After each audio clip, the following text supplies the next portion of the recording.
ಚಕ್ರಧಾರ್ ಅಂತ ಇದು ತಿಂತಾಲಲ್ಲಿ ಇದು 3 ಸರಿ ಬರುತ್ತೆ. ಧಾಡ್ ಧಾಡ್ದ ಆ ಗಿಡನಾಗ ತಿರಕಿಡ ಗಿಡನಾಗ ತಿನಕಿನ ತಕ್ಕ ಘಡಾನ ದಾಗಿತಿಡ ಗಡಾನ ಧಿರಿದಿರಿ ಕಿಡ ತಕ್ಕ ತಿರಕಿಡ ಧ ಧಿರಿದಿರಿ ಕ ಧ ಧಿರಿದಿರಿ ಕಿಡ ತಕ್ಕ ತಿರಕಿಡ ಧ ಧಿರಿದಿರಿ ಕ ಧ ಧಿರಿದಿರಿ ಕಿಡ ತಕ್ಕ ತಿರಕಿಡ ಧ ಧಿರಿದಿರಿ ಕ ಧ.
ನಮಸ್ಕಾರ. ನಿಮ್ಮ ಬಿಡುವಿನ ಸಮಯದಲ್ಲಿ ಕೃತಿಕಾ ಕುಟೀರ ಯೂಟ್ಯೂಬ್ ಚಾನಲ್ ನೋಡ್ತಾ ಇರೋಂಥ ಎಲ್ಲರಿಗೂ ಕೃತಿಕಾ ಕಡೆಯಿಂದ ವೆಲ್ಕಮ್. ಸಂಗೀತ ಅನ್ನೋದು ನಮ್ಮ ಜೀವನದಲ್ಲಿ ಒಂದು ಮುಖ್ಯ ಭಾಗ. ಕೂತ್ರು ನಿಂತರು ಮಲಗಿದ್ರು, ಮಗು ಮಲಗಿಲ್ಲ ಅಂದರೂ, ಮಗು ಊಟ ಮಾಡಿಲ್ಲ ಅಂದ್ರೂ, ಮಾತಾಡದೆ ಹೋದ್ರೂ ಸಂಗೀತ ಅನ್ನೋದು ಇನ್ಸ್ಟ್ರೂಮೆಂಟಲ್ ಆಗಿರ್ಬೋದು, ಹಾಡಿನ ರೂಪದಲ್ಲಿರ್ಬೋದು, ವಿವಿಧ ರೀತಿಯಲ್ಲಿ ಅದರಲ್ಲೂ ವಾದ್ಯಗಳನ್ನು ನುಡಿಸ್ತಾ ಸಾಕಷ್ಟು ಸಂಗೀತವನ್ನು ನಮ್ಮ ಜೀವನದ ಜೊತೆ ಅಳವಡಿಸ್ಕೊಂಡಿದ್ದೀವಿ. ಅಂಥದ್ದೇ ಒಬ್ಬ ಮಾಂತ್ರಿಕರು ಇವತ್ತು ನನ್ನ ಜೊತೆ ಇದ್ದಾರೆ. ಸಂಗೀತ ಅಂದ ತಕ್ಷಣ ನಮಗೆ ಸರಿಗಮಪ ಅಂತ ಹೇಳ್ತೀವಿ. ಅದೇ ವಾದ್ಯ ಅಂತ ಬಂದಾಗ ಸಾಕಷ್ಟು ರೀತಿಯಲ್ಲಿದೆ. ಅದರಲ್ಲಿ ತಬಲಾ ಮುಖ್ಯ. ಇವತ್ತಿನ ನನ್ನ ಕೃತಿಕಾ ಕುಟೀರದಲ್ಲಿ ಗೆಸ್ಟ್ ಆಗಿ ಬಂದಂತಹ ರಘುನಾಥ್ ಸರ್ಗೆ ಕಾರ್ಯಕ್ರಮಕ್ಕೆ ಸ್ವಾಗತ. ನಮಸ್ಕಾರ. ತಬಲಾ ಅನ್ನೋದು ತುಂಬಾ ಕಷ್ಟವಾದ ವಾದ್ಯ.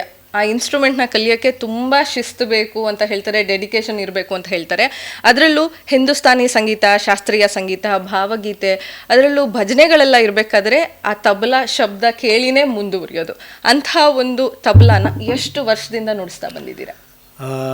ನಾನು ಮೊದಲನೇದಾಗಿ ಯಾವುದೇ ಪ್ರೋಗ್ರಾಮಲ್ಲೂ ನಾನು ಮಾತಾಡಬೇಕಾದ್ರೆ ಫಸ್ಟು ನಮ್ಮ ತಂದೆ ತಾಯಿಗಳಿಗೆ, ಜನ್ಮ ಕೊಟ್ಟಂಥ ತಂದೆ ತಾಯಿಗಳಿಗೆ ನಾನು ಯಾವಾಗಲೂ ನಮಸ್ಕಾರ ಮಾಡ್ತೀನಿ.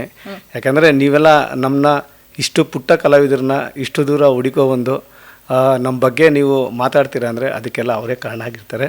ಅದಾದಮೇಲೆ ಮತ್ತು ನನಗೆ ಒಂದು 15 ವರ್ಷಗಳ ಕಾಲ ತಬಲಾ ಪಾಠವನ್ನು ಮಾಡಿದ ನಮ್ಮ ಪುಟ್ಟರಾಜ ಗವಾಯಿಗಳ ಶಿಷ್ಯರಾದಂಥ ರಮೇಶ್ ಸರ್ಗೂ ಕೂಡ ನಾನು ಫಸ್ಟು ಅವ್ರಿಗೆ ನಮಸ್ಕಾರ ಮಾಡ್ತಿದ್ದೀನಿ. ನಾನು ಈಗ ಈ ಫೀಲ್ಡಿಗೆ ಬಂದು ಒಂದು 22 ವರ್ಷ ಆಗಿದೆ. 22 ವರ್ಷಗಳಿಂದ. ಓಕೆ. ಎಷ್ಟು ಪರ್ಫಾರ್ಮೆನ್ಸ್ಗಳು ಕೊಟ್ಟಿದ್ದೀರಾ? ನಾನು ಲೆಕ್ಕ ತೊಗೊಂಡ್ರೆ ಒಂದು 22 ವರ್ಷದಿಂದ ಒಂದು 8-10 ಸಾವಿರ ಆಗಿದೆ. ಮೊದಲಿಗೆ ನೀವು ತಬಲಾ ಹಿಡಿದಿದ್ದು ಹೇಗೆ? ಇದರ ಒಂದು ಆಕರ್ಷಣೆ ಹೇಗೆ? ಅದಕ್ಕಿಂತ ಮುಂಚೆ ನೀವು ಎಲ್ಲಿ ಅವರು ಬೇಸಿಕಲಿ? ನಾನು ಬಂದು ನಂಜನಗೂಡಿನ ಶ್ರೀರಾಮ್ಪುರ ಅಂತ ಒಂದು ಪುಟ್ಟ ಏರಿಯಾ. ನಮ್ಮ ತಂದೆಯವರು ಕೂಡ ತಬಲಾ ಆರ್ಟಿಸ್ಟ್ ಅವರು. ನಮ್ಮ ತಂದೆಯವರು ತಬಲಾ ನುಡಿಸ್ತಿದ್ರು. ಆ್ಯಕ್ಚುಲಿ ನನಗೆ 4th 5th 7th ತನಕ ತಬಲಾ ಅಂದರೆ ಇಷ್ಟ ಇಲ್ಲ. ಅಂದರೆ ಕ್ರಿಕೆಟ್ ಬಗ್ಗೆ ಜಾಸ್ತಿ ಹುಚ್ಚಿತ್ತು. ಅದಾದಮೇಲೆ ನಮ್ಮ ತಂದೆಯವರು ನನಗೆ ಹೇಳಿದರು, ನೋಡಪ್ಪ ಇದೆಲ್ಲ ದುಡ್ಡಿರೋರಿಗೆ ಇದು ನಮಗೆಲ್ಲ ಆಗಲ್ಲ, ನೀನು ಈ ತಬಲಾ ಕಲಿ, ಅವಾಗ ನಿನಗೆ ಇದು ಕೈ ಹಿಡಿಯುತ್ತೆ ಅಂತ ಹೇಳಿದರು. ಸರಿ ಅಂತೇಳಿ ನಾವು ಅವಾಗ ಏಜ್ ಅಲ್ವಾ, ಅವಾಗೇನು ತಗೋತಿರಲಿಲ್ಲ. ಅದಾದಮೇಲೆ ಭಾರತ್ ವಿಕಾಸ್ ಪರಿಷತ್ ಅಂತ ನಾನು 8ನೇ ತರಗತಿ ಓದ್ತಿರ್ಬೇಕಾದ್ರೆ ಒಂದು ಮಂಡ್ಯದಲ್ಲಿ ಒಂದು ಕಾರ್ಯಕ್ರಮ ಆಯಿತು. ಅದರಲ್ಲಿ ನನಗೆ ಗ್ರೂಪ್ ಸಾಂಗ್ ನುಡಿಸುವಾಗ ಆವಾಗ ತಬಲಾದವ್ರಿಗೂ ಅಲ್ಲಿ ಸನ್ಮಾನ ಇತ್ತು. ಆವಾಗ ನನಗೆ ಅದೊಂದು ಖುಷಿ ಆಯಿತು, ಸನ್ಮಾನ ಮಾಡ್ತಾರೆ. ಆಮೇಲೆ ಎಲ್ಲ ಜನ ಬಂದು ಮಾತಾಡ್ಸಿದ್ರು. ಆ್ಯಕ್ಚುಲಿ ಹೇಳಬೇಕು ಅಂದರೆ ನಾನು ತಬಲಾ ಶ್ರುತಿನೂ ಮಾಡೋಕ್ಕೆ ಬರ್ತಿರಲಿಲ್ಲ ನನಗೆ. ಅಲ್ಲಿ ಮಂಡ್ಯದವರು ಒಬ್ಬರು ವೆಂಕಟೇಶಣ್ಣ ಅಂತ ಸಿಕ್ಕಿ ಅವರು ತಬಲಾ ಟ್ಯೂನ್ ಮಾಡಿಕೊಟ್ಟು ಅದರಲ್ಲಿ ನಮಗೆ ಪ್ರಥಮ ಬಹುಮಾನ ಬಂದು ಡೆಲ್ಲಿಗೆ ಸೆಲೆಕ್ಷನ್ ಆಗಿದಾಗ ನಾನು ಅಂದ್ಕೊಂಡೆ, ಇದು ನುಡಿಸಿದ್ರೆ ನಮಗೆ ಇಷ್ಟು ಏನು ಬೆಲೆ ಕೊಡ್ತಾರೆ, ನಮಗೆ ಗೌರವ ಜಾಸ್ತಿ ಆಗುತ್ತೆ, ಆಮೇಲೆ ಇದ್ರದ್ದು ಪ್ರಭಾವನೇ ಬೇರೆ, ನೋಡೋಣ ಮುಂದೆ ಇದನ್ನು ತಿಳ್ಕೊಳ್ಳೋಣ ಅಂದ್ಬಿಟ್ಟು ಅದಾದಮೇಲೆ ನಾನು ಹೆಚ್ಚಿನ ವಿದ್ಯಾಭ್ಯಾಸಕ್ಕಾಗಿ ನಮ್ಮ ರಮೇಶ್ ಧನೂರ್ ಸರ್ ಹತ್ರ ಮೈಸೂರಿಗೆ ಬಂದಿದ್ದು. ಹಾಗಿದ್ರೆ ಮೊದಲಿಗೆ ತಂದೆ ನುಡಿಸ್ತಾ ಇದ್ದಿದ್ದು ನೋಡಿ ನಿಮ್ಗೆ ಇಂಟ್ರೆಸ್ಟ್ ಇರಲಿಲ್ಲ? ಇಲ್ಲ, ಹಾಗೆಲ್ಲ. ಅದೇನಾಯಿತು ಅಂದರೆ ನಮ್ಮ ತಂದೆ ಎಲ್ಲ ಡ್ರಾಮಾ ನುಡಿಸ್ತಿದ್ರು. ಡ್ರಾಮಾಗಳಿಗೆ ಹೋಗಿ ರಾತ್ರಿ ಎಲ್ಲ ನಿದ್ದೆಗೆ ಇಟ್ಕೊಂಡು ಒಂದು 6 ಜನ ಹೆಣ್ಮಕ್ಳು 2 ಗಂಡು ಮಕ್ಕಳು ನಾವು ಅಷ್ಟು ಜನನು ಇಬ್ಬರು ಅಕ್ಕ ಟೀಚರ್ ಆಗಿದ್ದಾರೆ, ಒಬ್ಬರು ನರ್ಸು ಆಗಿದ್ದಾರೆ. ಇಷ್ಟೆಲ್ಲ ಅವರು ಕಷ್ಟಪಟ್ಟು ಒಬ್ಬರೇ ದುಡ್ಕೊಬಂದು ಎಲ್ಲ ಮಾಡ್ತಿದ್ರಲ್ಲ, ಯಾಕೆ ಈ ಕಷ್ಟ ನಮಗೆ ಯಾಕೆ ಬೇಕು, ನೋಡೋಣ ಬೇರೆ ಯಾವ್ದಾರ ನೋಡೋಣ ಅಂತೇಳಿ ಅದು ಒಂದಿತ್ತು. ಅದಾದಮೇಲೆ ನಾನು ರಿಪೋರ್ಟರ್ ಆಗಬೇಕು ಅಂತ ಒಂದಿಷ್ಟ ಆಯಿತು. ಆಮೇಲೆ ನಮ್ಮ ಡ್ಯಾಡಿ ಹೇಳಿದ್ರು, ಇಲ್ಲ ಇದೆಲ್ಲ ನಮ್ಗೆ ಆಗಿ ಬರಲ್ಲ, ನಾವೆಲ್ಲ ಫುಲ್ಲು, ಯಾಕಂದರೆ ಇಲ್ಲಿ ಜನ ನಾವು ಈ ಕಡೆ ಚಿಕ್ಕವರು, ಅಷ್ಟೆಲ್ಲ ನಾವು ಹೋಗೋಕ್ಕಾಗಲ್ಲ, ಇದು ಒಳ್ಳೇದೇ, ತುಂಬ ಕಲ್ತ್ಕೋ, ಇಲ್ಲ ನೀ ಇಲ್ಲ ಅಂದರೆ ನಿನಗೆ ಇಡ್ಲಿಗೂ ಕಾಸು ಸಿಕ್ಕಲ್ಲ ಅಂತ ನಮ್ಮಪ್ಪ ಹೇಳ್ತಿದ್ರು. ಅದರಿಂದ ಆಮೇಲೆ ನಮ್ಮ ತಂದೆನೂ ಹೇಳಿದ್ರು ಏನಂತಂದರೆ, ನೀನು ನೋಡು ನೀನು ಇವಾಗ ಪ್ರೋಗ್ರಾಮ್ಗೆ ಹೋಗ್ತೀಯಾ, ನೆಕ್ಸ್ಟ್ ನೀನು 1 hour ನುಡ್ಸಿದ್ರೆ ನಿನಗೆ 1,000 ಕೊಡ್ತಾರೆ, ಆ ಲೆವೆಲ್ ಬರುತ್ತೆ ಅಂತ. ಆ ದುಡ್ಡು ಬಗ್ಗೆ ಅಲ್ಲ, ಜನ ಹೆಸರಾದರೆ ಅದು ಹೆಂಗಾದರೂ ನಮಗೆ ಬರುತ್ತೆ. ಫಸ್ಟು ನಾವು ಏನು ಮಾಡ್ತೀವಿ ಕೆಲಸನ ಅದನ್ನ ಇಷ್ಟಪಡಬೇಕು. ಹೌದು, ಎಕ್ಸಾಕ್ಟ್ಲಿ. ತುಂಬ ಒಳ್ಳೆ ಮಾತು. ನಾವು ಮಾಡೋ ಕೆಲಸದಲ್ಲಿ ಪ್ರೀತಿ ಇತ್ತು ಅಂತಂದ್ರೆ ನಮ್ಮನ್ನ ಮೇಲೆತ್ತುವಂಥ ಕೆಲಸ ಅದೇ ಆಗತ್ತೆ. ಮೊದಲಿಗೆ ನುಡಿಸಿದಂಥ ಸಮಯ ಯಾವುದು, ಯಾವಾಗ ಆಯಿತು ಇದನ್ನೆಲ್ಲ ನೋಡಿ ನಿಮ್ಗೆ ಅನ್ನಿಸ್ತು ಓಕೆ ಇದನ್ನು ಕಲ್ತ್ರೆ ನಮಗೊಂದು ಬೆಲೆ ಇರುತ್ತೆ ಅಥವಾ ನಮಗೊಂದು ಒಳ್ಳೆ ಅವಕಾಶಗಳು ಸಿಗುತ್ತೆ ಅಂತ, ನೀವಾಗೇನೆ ನುಡಿಸಿದ್ದು ಮೊದಲಿಗೆ ಯಾವಾಗ? ಅಂದರೆ ನಾನು ಈ ನಮ್ಮ ಅಕ್ಕ ಪ್ರಭಾ ಅಂತೇಳಿ ಅವರು ಒಂದು ಚಾಮರಾಜನಗರದಲ್ಲಿ ಶಿಕ್ಷಕರ ದಿನಾಚರಣೆ ಕರ್ಕೋಗಿದ್ರು. ಅವಾಗೆಲ್ಲ ನೋಡ್ಬಿಟ್ಟು, ಯಾರೋ ಚಿಕ್ಕ ಹುಡುಗ ಇಷ್ಟೆಲ್ಲ ನುಡ್ಸೋಕ್ಕಾಗುತ್ತಾ ಮೇಡಮ್ ಅಂತ, ಇಲ್ಲ ನೋಡಿ ಒಂದ್ಸರಿ ನೋಡಿ ಅಂತ, ಅದೇ ಪ್ರಥಮ ಪ್ರೋಗ್ರಾಮ್ ನುಡ್ಸಿದ್ದೆ ನಾನು ಅಕ್ಕನ ಜೊತೆನೂ. ಓಕೆ, ಮನೆಯಲ್ಲಿ ಪ್ರಾಕ್ಟೀಸ್ ಮಾಡ್ತಾ ಇದ್ರ ನೀವು ಅಪ್ಪನ ಜೊತೆ ಕೂತು ಎಲ್ಲ? ಇಲ್ಲ, ಅವಾಗಿಲ್ಲ. ನಾನು ನಮ್ಮ ಗುರುಗಳ ಹತ್ರ ಹೋಗಕ್ಕೆ ಶುರು ಮಾಡಿದಾಗ, ನಮ್ಮ ಗುರುಗಳ ಹತ್ರ ಇಲ್ಲಿ ಪಾಠಕ್ಕೆ ಬರ್ತಿದ್ದೆ ವಾರಕ್ಕೆ 3 ದಿನ ಒಂಟಿಕೊಪ್ಪಲಲ್ಲಿ. ಅವಾಗ ನಿಮ್ಮ ವಯಸ್ಸು ಅಥವಾ ಸ್ಕೂಲ್ ಎಷ್ಟನೇ ಕ್ಲಾಸ್? ಅಂದರೆ ಅವಾಗ ಇಲ್ಲ, ನಾನು SLC ಆಗಿತ್ತು, ಮುಗಿದಿತ್ತು. ಅವಾಗ ಬರ್ತಾಯಿದ್ದೆ ಗುರುಗಳ ಹತ್ರ. ಬಂದು ರಾತ್ರಿ 9 ಗಂಟೆ ಆಗ್ತಿತ್ತು. ಮತ್ತು ನಮ್ಮ ಮನೆ ನಂಜನಗೂಡು ಶ್ರೀರಾಮ್ಪುರ ಇರೋದಲ್ವಾ, ಅಲ್ಲಿ ಬಸ್ಗೆ ಹೋಗಿ ಮತ್ತೆ ಅಲ್ಲಿ ನಡ್ಕೋಬೇಕು. ಅವಾಗ ರಾತ್ರಿನೇ ಹೋಗಿ ಪ್ರಾಕ್ಟೀಸ್ ಮಾಡಿಬಿಡ್ತಿದ್ದೆ, ಇದು ಮರ್ತೋಗ್ಬಿಡುತ್ತೆ ಅಂತ. ಒಂದು ದಿನ ಏನಾಗಿದೆ ಅಂದರೆ, ನಾನು ನುಡಿಸ್ತಾ ಪ್ರಾಕ್ಟೀಸ್ ಮಾಡ್ತಾ ಕೂತಿದ್ದೀನಿ, ನಮ್ಮ ಮನೆ ಪಕ್ಕ ಎಲ್ಲ ಜನ ಬಂದು ನಿಂತ್ಬಿಟ್ಟಿದ್ದಾರೆ. ಏನಕ್ಕೆ ಅಂದರೆ ಯಾರೋ ತೀರೋಗ್ಬಿಟ್ಟಿದ್ದಾರೆ, ಭಜನೆ ಮಾಡ್ತಿರ್ಬೇಕು ಅಂತ. ಇದೆಲ್ಲ ಆಗಿದೆ. ಆಮೇಲೆ ನಮ್ಮ ತಂದೆ ಹೇಳಿದ್ರು, ಇಲ್ಲ ಕಣೋ ಎಷ್ಟಾದರೂ ನೀನು ಬೆಳಿಗ್ಗೆ ಪ್ರಾಕ್ಟೀಸ್ ಮಾಡು ಅಂತ. ಅದಾದಮೇಲೆ ನಮ್ಮ ತಂದೆ ಜೊತೆ ಡ್ರಾಮಾಗಳಿಗೆ ಹೋಗೋಕ್ಕೆ ಡೋಲಕ್ ನುಡ್ಸೋಕ್ಕೆ ಶುರು ಮಾಡಿದೆ.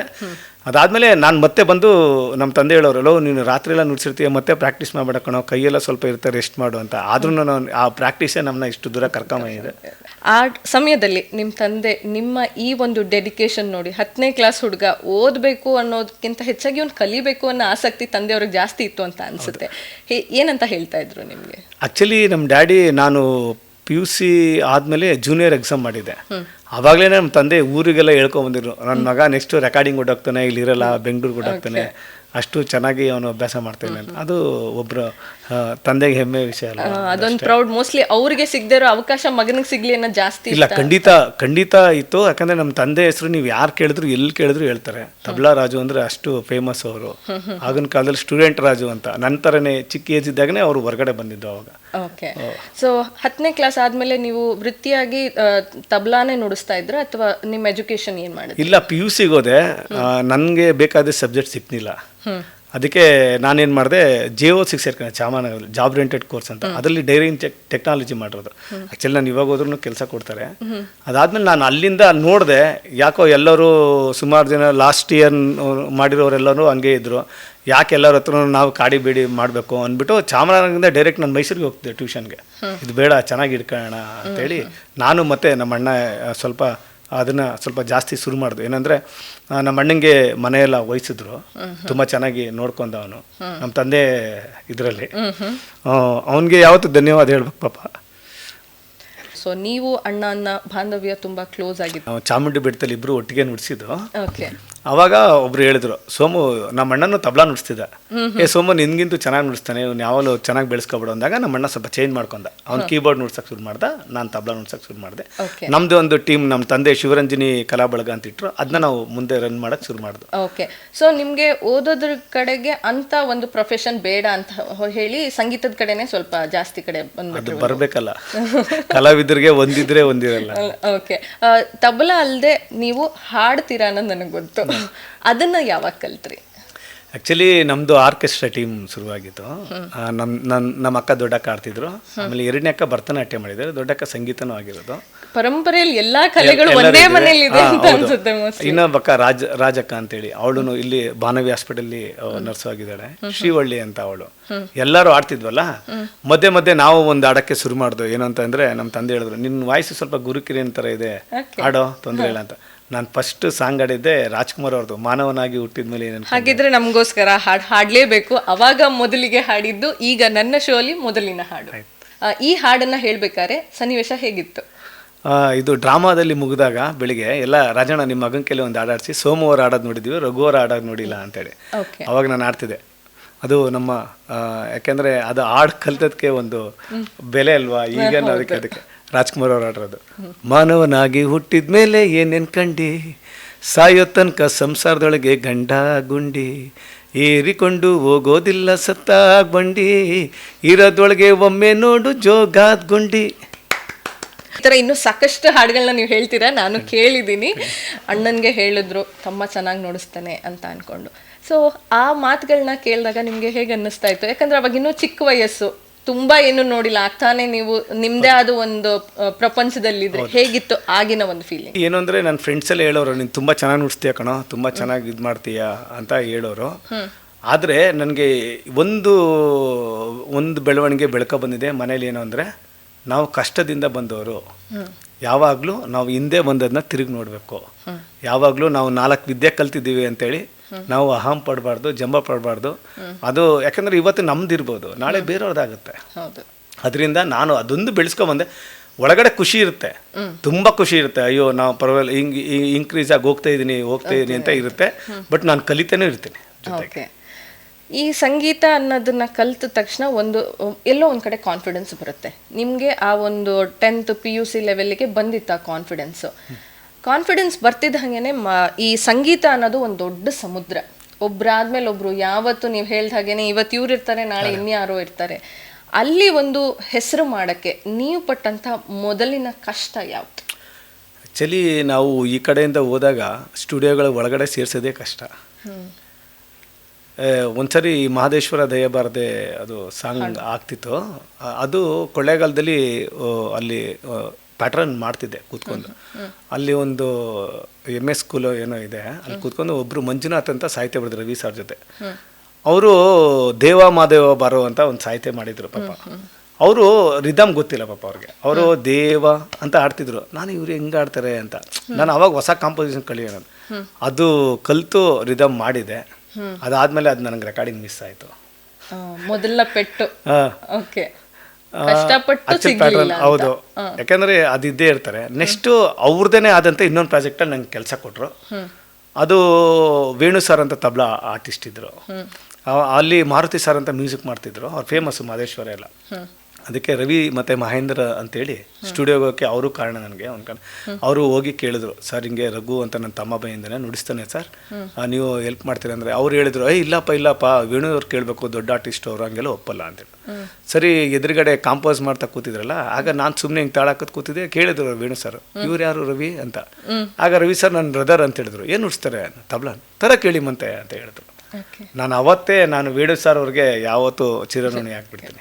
ಪಾಪ ಅವ್ರು ಹೇಳ್ಕೊಟ್ಟು ನುಡಿಸ್ಬೇಕು, ಕಲಿಬೇಕು ಅಂತ ಹೇಳಿ ಕೊಡಿಸಿ.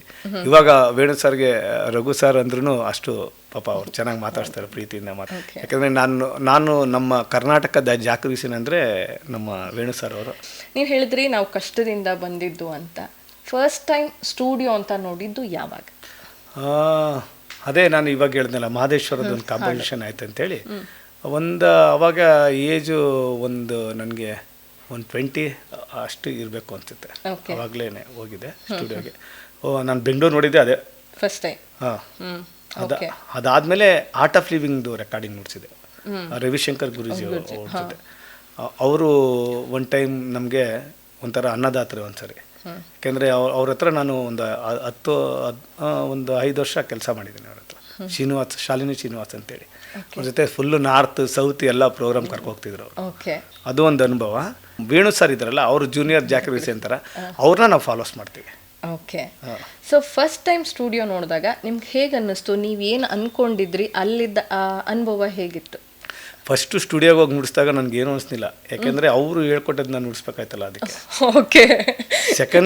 ಸೆಕೆಂಡ್ ನಾನು ಹೋದಾಗ ಮತ್ತೆ ಹೋದಾಗ ನನಗೆ ಅನಿಸ್ತು ನಾನು ಪ್ಯಾಟರ್ನ್ ಮಾಡಿದ್ನಲ್ಲ ಅವಾಗ. ಓಕೆ. ಇವತ್ತಿಂದ ಇಲ್ಲಿಂದ ನಾನು ಸ್ಟಾರ್ಟ್ ಆಗುತ್ತೆ, ಹುಷಾರಾಗಿ ನಾನು ನುಡ್ಸ್ಕೊಂಡು ಬರಬೇಕು. ಪ್ರತಿ ಹೆಜ್ಜೆನೂ ತುಂಬ ಹುಷಾರಾಗಿರ್ಬೇಕು. ಅಲ್ಲಿ ಹೋದ್ಮೇಲೆ ಹೇಳಿದ್ದಾರೆ ಕೆಲವು ಜನ, ಬಾರಪ್ಪ ನೀನು ಇಲ್ಲಿಂದ ಕಲ್ತ್ಕೋಗಿ ಮೈಸೂರು ಉದ್ಧಾರ ಮಾಡು ಅಂತನೂ ಆ ಥರ ಮಾತು ಮಾತಾಡಿದ್ದಾರೆ.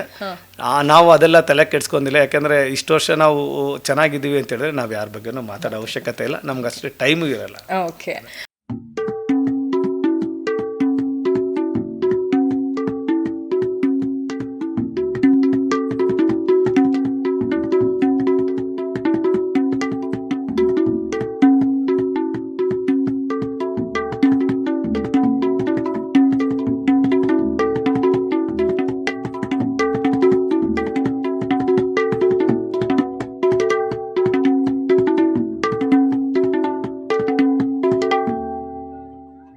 ನಿಮಗೆ ಈ ಸ್ಟುಡಿಯೋ ಅನ್ನೋ ಒಂದು ಪರಿಚಯ ಎಲ್ಲ ಯಾಕಂದರೆ ಕಲಾವಿದ್ರು ಅಂದರೆ ಒಬ್ಬರಿಂದ ಒಬ್ರಿಗೆ ಪರಿಚಯ ಆಗ್ತಿರುತ್ತೆ. ಅದರಲ್ಲಿ ಕೆಲವರು ಇಲ್ಲೇ ಈ ಕಾರ್ಯಕ್ರಮ ಆದಮೇಲೆ ನೀನು ಯಾರೋ ನಾನು ಯಾರೋ, ಇನ್ನು ಕೆಲವರು ಒಂದು ಹೆಜ್ಜೆ ಮುಂದೆ ಹೋಗೋಣ ಜೊತೆಗೆ ಅಂತ. ನಿಮಗೆ ಈ ಒಂದು ಇಂಡಸ್ಟ್ರಿನ ಪರಿಚಯ ಮಾಡಿಕೊಟ್ಟಿದ್ದು ಯಾರು?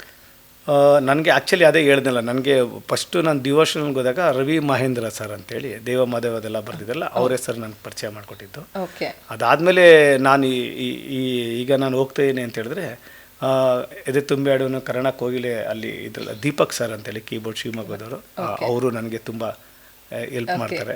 ಹೀಗೆಲ್ಲ ಹೀಗೆ ಅಂತ ದಾರಿ ತೋರಿಸ್ತಾರೆ. ಖಂಡಿತ ಯಾವಾಗ ಹೇಳಿದ್ರು ರಘು ಹೆಸರು ಹೇಳ್ತಾರೆ, ರಘುಗೆ ಹೇಳಿ ಚೆನ್ನಾಗಿ ನುಡಿಸ್ತಾನೆ, ರಘುಗೆ ಹೇಳಿ ಚೆನ್ನಾಗಿ ಕೆಲಸ ಚೆನ್ನಾಗಿದ್ರೆ ಎಲ್ಲರೂ ಕರೀತಾರೆ.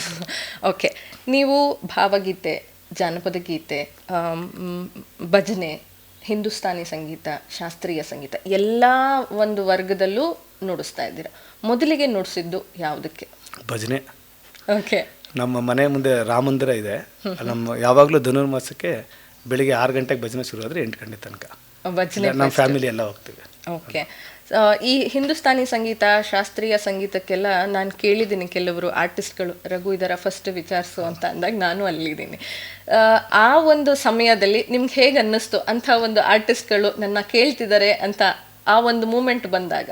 ಅಂದರೆ ನಾನು ಫಸ್ಟ್ ಗಣೇಶ್ ಭಟ್ರು ಅಂತಿದ್ದಾರೆ ಸರ್ ಮೈಸೂರಿಗೆ. ನಾನು ಮೈಸೂರಿಗೆ ಫಸ್ಟ್ ಬಂದಾಗ ಅವರೇ ಹೇಳಿದ್ರು, ಎಲ್ಲಿದ್ದೀಯಪ್ಪ ನೀನು, ಎಲ್ಲಿರೋದು ನೀನು ಅಂತ. ನಾನು ಹಿಂಗೆ ನಂಜನಗೂಡಲ್ಲಿರೋದು, ತುಂಬ ಚೆನ್ನಾಗಿದೆ ನಿನ್ನ ಫಿಂಗರ್, ಹಿಂಗೆ ಮೈಸೂರಿಗೆ ಬಂದ್ಬಿಡು ಅಂತ. ಅವಾಗ ತಾನೇ ಮದುವೆ ಆಗಿತ್ತು, ಆಗಲಿ ಅಂತೇಳಿ ಬಂದೆ. ಪುತ್ತೂರು ನರಸಿಂಹ ನಾಯಕ್ ಸರ್ ಕೇಳಿದ್ರು, ಪವಮಾನ ಎಲ್ಲ ಅವ್ರಿಗೆ ಪರಿಚಯ ಮಾಡಿಕೊಟ್ರು. ಓಕೆ. ನೋಡಪ್ಪ ಇವತ್ತಿಂದ ಲೈಫು ನೀನು ಚೆನ್ನಾಗಿ ನುಡಿಸ್ಬಿಡು, ಅವಾಗ ನಿನಗೆ ಒಳ್ಳೇದಾಗುತ್ತೆ, ನಿಮ್ಮ ಜವಾಬ್ದಾರಿ ನನಗೆ ಗೊತ್ತಿಲ್ಲ ಅಂತ ಬಿಟ್ಟರು ಅವರು. ನಾನು ಫಸ್ಟು ಸಾಂಗ್ ನುಡಿಸ್ಬೇಕಾದ್ರೆ 2 ಲೈನ್ ಆಗಿಲ್ಲ, ಅವಾಗಲೇ ಅವರು ಮೈಕಲ್ಲಿ ಹೇಳಿದ್ರು ಭಟ್ರಿಗೆ, ಎಲ್ಲಿ ಕರ್ಕೊಬಂದು ಭಟ್ರೆ ಇವ್ರನ್ನ ತುಂಬ ಚೆನ್ನಾಗಿ ನುಡಿಸ್ತಾರೆ ಅಂತ. ಇದುವರೆಗೂ ನರಸಿಂಹ ನಾಯಕ್ ಸರ್ ಹತ್ರ 15 ವರ್ಷ ಆಯಿತು.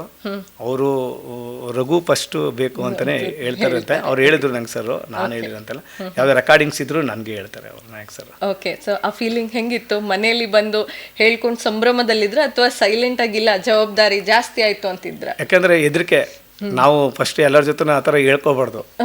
ಹೇಳ್ಕೊಂಡ್ರೆ ನಮಗೆ ಅದು ಒಳಗಡೆ ಎಲ್ಲೋ ಒಂದು ಗರ್ವ ಶುರುವಾಗ್ಬಿಡುತ್ತೆ.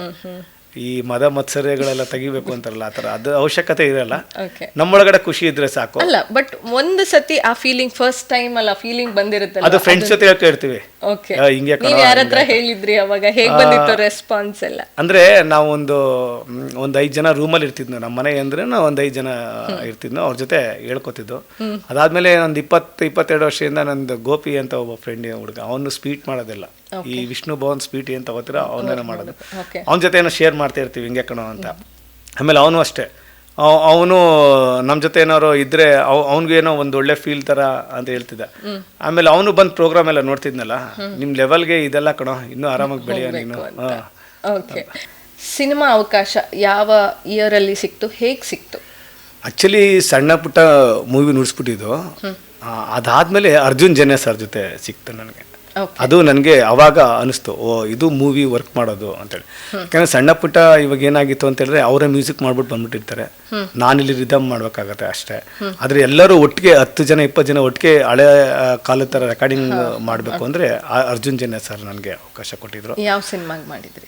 ಶಂಕರಾಚಾರ್ಯರದೊಂದು ಮೂವಿ ಮಾಡ್ತಿದ್ರು, ಅದ್ರದ್ದು ನುಡಿಸಿದ್ದೀನಿ ಅವ್ರ ಜೊತೆ ಸರ್ ಜೊತೆ. ಓಕೆ. ಆ ದಿನ ಹೇಗೆ ಅನ್ನಿಸ್ತು? ಸಾರ್ಥಕತೆ ಇತ್ತ? ತುಂಬ ಚೆನ್ನಾಗಿತ್ತು. ಅದಾದಮೇಲೆ 42 ಅಂತ ಒಂದು ಲವ್ ಸ್ಟೋರಿ ಅಂತ ಒಂದು ಮೂವಿ ಬಂತು, ಮೈಸೂರವರು ಪ್ರೊಡ್ಯೂಸ್ ಮಾಡಿದ್ದು. ಅದು ಫುಲ್ಲು ರೀ ರೆಕಾರ್ಡಿಂಗ್ಸು ರಿದಮ್ಸ್ ನಾನೇ ಮಾಡಿರೋದು. ಓಕೆ. ಅದರಲ್ಲಿ ಇನ್ನೂ ಖುಷಿ ಸಿಕ್ತು ನನಗೆ. ಎಲ್ಲ ಇಡೀ ಪ್ರಾಜೆಕ್ಟೇ ನನ್ನ ಕೈಗೆ ಸಿಕ್ತು ಅಂತೇಳಿ ಖುಷಿಯಾಗಿ ಈ ವರ್ಕ್ ಮಾಡ್ಬೋದು. ಆಮೇಲೆ ಈ ವರ್ಕ್ ಮಾಡಬೇಕಾದ್ರೆ ನಾವು ತುಂಬ ಇನ್ನೂ ನಾವು ಕಲಿತಾ ಇರಬೇಕು, ನೋಡ್ತಾ ಇರಬೇಕು. ಈ ಕಲಾವಿದರಿಗೆ ಏನಂದರೆ ನಾವು ಯಾವಾಗಲೂ ನೋಡ್ತಾ ಇರಬೇಕು, ಕೇಳ್ತಾ ಇರಬೇಕು. ಹೌದು. ಯಾರು ಏನು ಮಾಡಿರ್ತಾರೆ, ಒಂದು ಚಿಕ್ಕ ಹುಡುಗ ನುಡ್ಸಿರು ನಾವು ಅದನ್ನ ನೋಡಬೇಕು, ಅಪ್ಡೇಟ್ ಆಗ್ತಾ ಇರ್ಬೇಕು ತಕ್ಷಣ. ಇಲ್ಲ ಅಂದ್ರೆ ನಾವು ಸ್ವಲ್ಪ ಹಿಂದೆ ಉಳ್ಕೊಬಿಡ್ತೀವಿ. ನಿಮ್ಗೆ ಹಾಡೋಕ್ಕೂ ಗೊತ್ತು, ಹಾಡು ಚೆನ್ನಾಗಿದೆ, ಎಲ್ಲರೂ ಅಪ್ರಿಷಿಯೇಟ್ ಮಾಡ್ತಾರೆ. ತಬ್ಲಾ ಒಂದು ಕಡೆ, ಯಾಕೆ ಹಾಡನ್ನ ಸ್ವಲ್ಪ ಜಾಸ್ತಿ ಪ್ರೊಫೆಷನ್ ಆಗಿ ತಗೋಬೇಕಂತ ಅನ್ನಿಸ್ಲಿಲ್ಲ? ಏನಾಗ್ತಿದೆ ಅಂದರೆ ಇವಾಗ ಕರೋಕೆ ಅಂತ ಒಂದು ಬಂದು ಇಡೀ ಗಲ್ಲಿಗೆ ಒಂದು ಸಿಂಗರ್ ಆಗ್ಬಿಟ್ಟಿದ್ದಾರೆ. ಸಿಂಗರ್ ಆಗೋದೇನು ದೊಡ್ಡ ವಿಷಯ ಅಲ್ಲ, ಬಟ್ ಆದರೆ ಸಿಂಗರ್ ಆದರೆ ಪೂರ್ಣ ಪ್ರಮಾಣದಲ್ಲಿ ಆಗಬೇಕು. ಇದು ಸುಮ್ಮನೆ ಆಡ್ತಾ ಇರೋದ್ರಿಂದ ಅದು ಚೆನ್ನಾಗೂ ಇರಲ್ಲ. ಒಂದು ಹೆಸರು ಚೆನ್ನಾಗಿದೆ, ತಬ್ಲಾ ರಘು ಅಂತ ಚೆನ್ನಾಗಿದೆ, ತಬ್ಲಾ ರಘು ಹಂಗೆ ಉಳ್ಕೊಳ್ಳಿ. ಅದು ಹಾಗೆ ಖಂಡಿತವಾಗ್ಲೂ ಇರುತ್ತೆ. ಓಕೆ, ನೀವು ಸಿನಿಮಾ ಇಂಡಸ್ಟ್ರಿಯಲ್ಲಿ ಸ್ವಲ್ಪ ಬೆಳವಣಿಗೆ ಜೊತೆಗೆ ಮುಖ್ಯವಾಗಿ ನಾವು ನಿಮ್ಮನ್ನ ಹೆಚ್ಚಾಗಿ ಕಂಡಿರೋದು ರಿಯಾಲಿಟಿ ಶೋಗಳಲ್ಲಿ. ಮೊದಲನೇ ರಿಯಾಲಿಟಿ ಶೋ ಯಾವಾಗ? ಸ್ಟಾರ್ ಸಿಂಗರ್ ಅಂತ ಬರ್ತಿತ್ತು ಅವಾಗ. ಹೌದು, ಅದು ಗೊತ್ತಿಲ್ಲ ಡೇಟ್ ಯಾವಾಗ ಅಂತ. ಅವಾಗ ಅಷ್ಟೇ ವೇಣು ಸರ್ ಅಂತ ಕೀಬೋರ್ಡ್ ಅವರು ಪರಿಚಯ ಮಾಡಿ ಕರೆದಿದ್ರು. ಅವಾಗ ವಿಜಯ್ ಪ್ರಕಾಶ್ ಸರೇ ಅಲ್ಲಿ ಜಡ್ಜ್ ಆಗಿದ್ರು.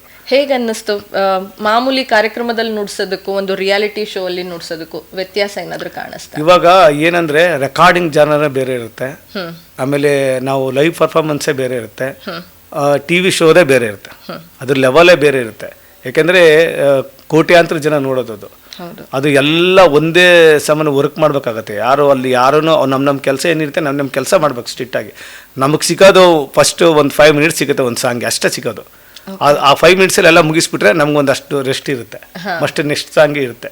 ಅದ್ರ ರಿಹರ್ಸಲ್ ಹಿಂದಿನ ದಿನ ಇರುತ್ತೆ, ಅವತ್ತೇ ಎಲ್ಲರೂ ಪ್ರಿಪೇರ್ ಆಗಿರ್ತೀವಿ, ಚೆನ್ನಾಗಿ ಕಾನ್ಫಿಡೆಂಟ್ ಇರುತ್ತೆ ನುಡಿಸ್ತೀವಿ ಅಂತೇಳಿ. ಫಸ್ಟ್ ಹೋದಾಗ ಸ್ವಲ್ಪ ಹೆದರಿಕೆ ಇತ್ತು, ಹೆಂಗಪ್ಪ ಅಲ್ಲಿ ಕ್ಲಿಕ್ ಅಂತ ಒಂದು ಕೊಡ್ತಾರೆ, ಆ ಕ್ಲಿಕ್ ಮೇಲೆ ವರ್ಕ್ ಮಾಡಬೇಕು. ಅದು ಎಲೆಕ್ಟ್ರಿಕ್ ಕ್ಲಿಕ್ ಅಲ್ವಾ, ಅದ್ರ ಮೇಲೆ ನಾವು ವರ್ಕ್ ಮಾಡಬೇಕಾದ್ರೆ ತುಂಬ ಆ ಮಿಷಿನ್ ಜೊತೆನೇ ಹೋಗ್ಬೇಕಲ್ಲ ನಾವು, ಅದು ಕಷ್ಟ ಇರುತ್ತೆ. ಅಲ್ಲಿ ಬಂದೆ. ಅದಾದ್ಮೇಲೆ ಕನ್ನಡಕ್ಕೆ ಹೋಗಿಲಿ ಅಂತ ಬಂತು, ಅದರಲ್ಲಿ ಪ್ಲೇ ಮಾಡಿದೆ. ಎದೆ ತುಂಬಿ ಹಾಡುವನ್ನು ಬರ್ತಿತ್ತು. ಎದೆ ತುಂಬಿ ಹಾಡುವೆನು ಬಂದಾಗ ಕಾಯ್ತಾ ಇದೆ ಯಾವಾಗ ಹೇಳ್ತಾರೆ ಅಂತ. SPB ಸರ್ನ ಈಗಂತೂ ಅಂತ ದಿಗ್ಗಜರನ್ನ ಅವ್ರು ಹಾಡಿರೋ ಹಾಡನ್ನ ಕೇಳೋ ಸೌಭಾಗ್ಯ ಇದೆ ಹೊರತು ಮೀಟ್ ಮಾಡೋ ಸೌಭಾಗ್ಯ ಇಲ್ಲ. ಅವ್ರನ್ನ ನೀವು ಭೇಟಿ ಮಾಡಿದ್ದು ಮೊದಲಿಗೆ ಎಲ್ಲಿ ಭೇಟಿ ಮಾಡಿದ್ರ? ಖಂಡಿತ ಭೇಟಿ ಮಾಡಿದೆ. ಏನಾಯ್ತು ಅಂದ್ರೆ ನಮ್ಮ ಬ್ಯಾಡ್ ಲಕ್ ಅವಾಗ ನಮ್ಮ ಹತ್ರ ಈ ಮೊಬೈಲ್ ಇಲ್ಲ, ಕೀ ಮೊಬೈಲ್ ಇದ್ದಿತ್ತು. ವೇಣು ಸರೇ ಕರ್ಕೋಕ್ ಪರಿಚಯ ಮಾಡಿದ್ರು. ಸರ್ ಇವನು ಸುಮಾರು ಅವ್ರ ಪ್ರಾಜೆಕ್ಟ್ ಸುಮಾರು ಪ್ಲೇ ಮಾಡಿದೆ, ನರಸಿಂಹ ನಾಯಕರು ಆಡ್ಸಿದ್ರು ಅವ್ರ ಪ್ರಾಜೆಕ್ಟ್. ಕೇಳಿದ್ರಂತೆ ಇವ್ರು ಯಾರು ವೇಣು ಸರ್ ತರ ನುಡ್ಸಿದ್ರಲ್ಲ ಹುಡುಗ ಅಂತ. ಅವಾಗ ಫೋಟೋ ತಗೊಳಕ್ಕೂ ನನ್ನ ಹತ್ರ ಇಲ್ಲ, ಕ್ಯಾಮ್ರಾಮನು ಇಲ್ಲ. ಅದಾದ್ಮೇಲೆ ವೀಣಾ ವರ್ಣಿ ಮೇಡಮ್ಗೆ ಅದೇ ಸ್ಟೇಜಲ್ಲಿ ನುಡಿಸ್ತಿರ್ಬೇಕಾರೆ ಅವರು ಕರೆದಿಲ್ಲ, ತುಂಬಾ ಚೆನ್ನಾಗಿ ನುಡಿಸ್ತೀಯಪ್ಪ. ಹೇಗೆ ಅನ್ನಿಸ್ತು ಸರ್ ಆ ಪ್ರೌಡ್ ಮೂಮೆಂಟ್? ಅಲ್ಲ, ಅವ್ರು ನೋಡ್ತಿದ್ದಂಗೆ ಇದು ಎಲ್ಲ ಎದ್ ನಿಂತ್ಕೊಂಡು ಅದು ದೇವರಲ್ವಾ, ರೋಮಾಂಚನ. ಹೌದು, ಸಂಗೀತದಲ್ಲಿ ಅವರೊಬ್ರು. ಆಮೇಲೆ ಮೈಸೂರಲ್ಲಿ ಎಸ್ ಜಾನಕಿ ಮೇಡಮ್ ಬಂದಾಗ, ಹೌದು ಆಕ್ಚುಲಿ ನಾನು ಇದ್ದೆ ನಿಮ್ ಜೊತೆ ಆ ಮೂಮೆಂಟ್ ಅಲ್ಲಿ. ನಿಜವಾಗ್ಲೂ that moment is something else. ಇದೆಲ್ಲ ನಡಿಬೇಕಾದ್ರೆ ನಿಮ್ ತಂದೆ ಇದ್ರ? ಇಲ್ಲ, ತಂದೆ ಇವಾಗ ತೀರೋಗಿ ಒಂದು 22 ವರ್ಷ ಆಗ್ತಿದೆ. ಎಲ್ಲರಿಗೂ ಸಿಕ್ಬೇಕು ಅವ್ರ ಆಶೀರ್ವಾದ ನಿಮ್ ಜೊತೆ. ಯಾಕಂದ್ರೆ ನನಗೆ ಒಂದು ಇಷ್ಟ ಆಯ್ತು, ನಾನು ಉಡ್ಸಿ ನಮ್ಮ ತಂದೆಗೆಲ್ಲ ಸನ್ಮಾನ ಮಾಡಿಸ್ಕೋಬೇಕು ಅನ್ನೋದು ಇಷ್ಟ ಆಯ್ತು. ಮುಖ್ಯಿಲ್ಲ, ನಮ್ಮ ತಂದೆ ತರ ಈಗ ನರಸಿಂಹ ನಾಯಕರು, ಶಂಕರ್ ಶಾನ್ ಆಗ್ಬೋದು, ವೀಣಾ ವರ್ಣಿ ಮೇಡಮ್ ಆಗ್ಬೋದು, ಯಾರು ಸಾಕಷ್ಟು ಗುರುಗಳು ಇದಾರೆ ನಮ್ಗಿದ್ದಾರೆ, ನಮ್ಮ ಗುರುಗಳು ಇರ್ಬೋದು, ಎಲ್ಲ ಸನ್ಮಾನ ಮಾಡಿ ಅದೊಂದು ಖುಷಿ ಇದೆ ಅಷ್ಟೇ. ಓಕೆ, ಸೊ ರಿಯಾಲಿಟಿ ಶೋ ಅಂತ ಬಂದಾಗ ಈಗಂತೂ ಸಿಕ್ಕಾಪಟ್ಟೆ ರಿಯಾಲಿಟಿ ಶೋ ಒಂಥರ ವಾವ್ ಫ್ಯಾಕ್ಟರ್ ಇದ್ದಂಗೆ. ಅಲ್ಲಿ ಒಂದ್ಸತಿ ಹಿಂಗೆ ಕ್ಲಿಕ್ ಆಗೋದ್ರೆ ಇನ್ನೇನು ಬಿಡುಗರು ಅನ್ನೋ ಥರ ಇರುತ್ತೆ. ಸೊ ನೀವು ಅದನ್ನ ಲೈವ್ ಆಗಿ ನೋಡಿದ್ದೀರಾ, ಏನು ಹೇಳ್ತೀರಾ ಆ ಒಂದು ವಿಚಾರದ ಬಗ್ಗೆ? ರಿಯಾಲಿಟಿ ಶೋಗೋಸ್ಕರ ತುಂಬಾನೇ ಕಷ್ಟಪಡ್ತಾರೆ, ಬಟ್ ಅದಾದ್ಮೇಲೆ ನಡೆಯುವಂಥದ್ದು, ಬಟ್ ನಾವು ಅನ್ಕೊಳ್ಳೋದಕ್ಕೂ ಅಲ್ಲಾಗೋದಕ್ಕೂ ಬೇರೆ ಅಂತ. ಅಂದರೆ ಏನಂದರೆ ಅಲ್ಲಿ ಒಂದು ಟೀಮ್ ವಹಿಸಿರ್ತಾರೆ ಅವರು, ಆ ಟೀಮ್ ಯಾರು ಪರ್ಫೆಕ್ಷನ್ ಆಗಿರ್ತಾರೆ ಅವ್ರಿಗೆ ಇರುತ್ತೆ ಅದು. ಈಗ ಯಾರೋ ನುಡಿಸ್ತಾ ಇರ್ತಾರೆ, ಅಲ್ಲಿ ಯಾರೋ ಅವತ್ತು ಇರಲ್ಲ, ಮತ್ತೆ ನಾನು ಹೋಗ್ಬೋದಲ್ಲ ಆ ಸ್ಟೇಜ್ಗೆ. ಯಾಕೆ ಅವ್ರು ಹೇಳ್ತಾರೆ ಇದೇ ಲೆವೆಲ್ ನುಡ್ಸೋತಾರೆ, ಯಾರು ಇದ್ರೆ ಕರೀರಪ್ಪ ಅಂದಾಗ ನೆನ್ಸ್ಕೊಂಡು ಫಸ್ಟ್ ಹೇಳ್ತಾರೆ, ಯಾರು ಹೋಗಿ ಹೇಳಿ ಕರೆಯೋಣ, ಅವ್ನು ನುಡ್ಸ್ಕೊ ಹೋಗ್ತಾನೆ ಎಲ್ಲ. ಕೆಲವೊಂದು ಸತಿ ಕ್ಲಾಸಿಕಲ್ ಸಾಂಗ್ ಎಲ್ಲ ಒಬ್ಬನೇ ಮೇಂಟೆನೆನ್ಸ್ ಮಾಡೋದು ಇರುತ್ತೆ, ಅದೆಲ್ಲ ತುಂಬ ಕಷ್ಟ ಇರುತ್ತೆ. ಓಕೆ. ಯಾಕಂದರೆ ಸಾವಿರಾರು ಜನ ಕೋಟಿ ಜನ ನೋಡ್ತಾರೆ, ಎದುರುಗಡೆ ಜಡ್ಜ್ ಇರ್ತಾರೆ, ಸಾವಿರಾರು ಸಾಂಗ್ ಕೇಳಿರ್ತಾರೆ ಅವರೆಲ್ಲ. ಅದೆಲ್ಲ ತುಂಬ ಕಷ್ಟ ಇರುತ್ತೆ. ಸಿನಿಮಾ, ರಿಯಾಲಿಟಿ ಶೋ ಇದು ಎಲ್ಲದರ ನಡುವೆ ನೀವು ಸ್ವಂತವಾಗಿ ಒಂದಷ್ಟು ಹಾಡುಗಳನ್ನು ಮಾಡುವಂಥ ಒಂದು ವೈಖರಿಯನ್ನು ಮಾಡ್ಕೊಂಬಂದಿದ್ದೀರ. ನಾನು ಒಂದಷ್ಟು ಸೋಷಿಯಲ್ ಮೀಡಿಯಾದಲ್ಲಿ ನೋಡಿದ್ದೀನಿ, ಇತ್ತೀಚಿನ ದಿನಗಳಲ್ಲಿ ಒಬ್ರ ಕೈಲಿ ಹಾಡು ಹೇಳಿಸ್ತಾ ಇದ್ರಿ. ಏನದು, ಏನು ಪ್ರಾಜೆಕ್ಟ್ ಅದು? ಆ್ಯಕ್ಚುಲಿ ನಾವು ದರಗೆ ದೊಡ್ಡವರ ಮಹಿಮೆ ಅಂತೇಳಿ ಒಂದು ಮೂವಿ ಮಾಡಿದ್ದೀವಿ. ಆಲ್ರೆಡಿ ಆ ಮೂವಿ ರೆಡಿ ಇದೆ. ಅದು ರಿಲೀಸ್ ಆಗಬೇಕು, ಎಲ್ಲ ರೆಡಿ ಇದೆ, ಥಿಯೇಟ್ರ್ಗಳು ಸಿಗಬೇಕು.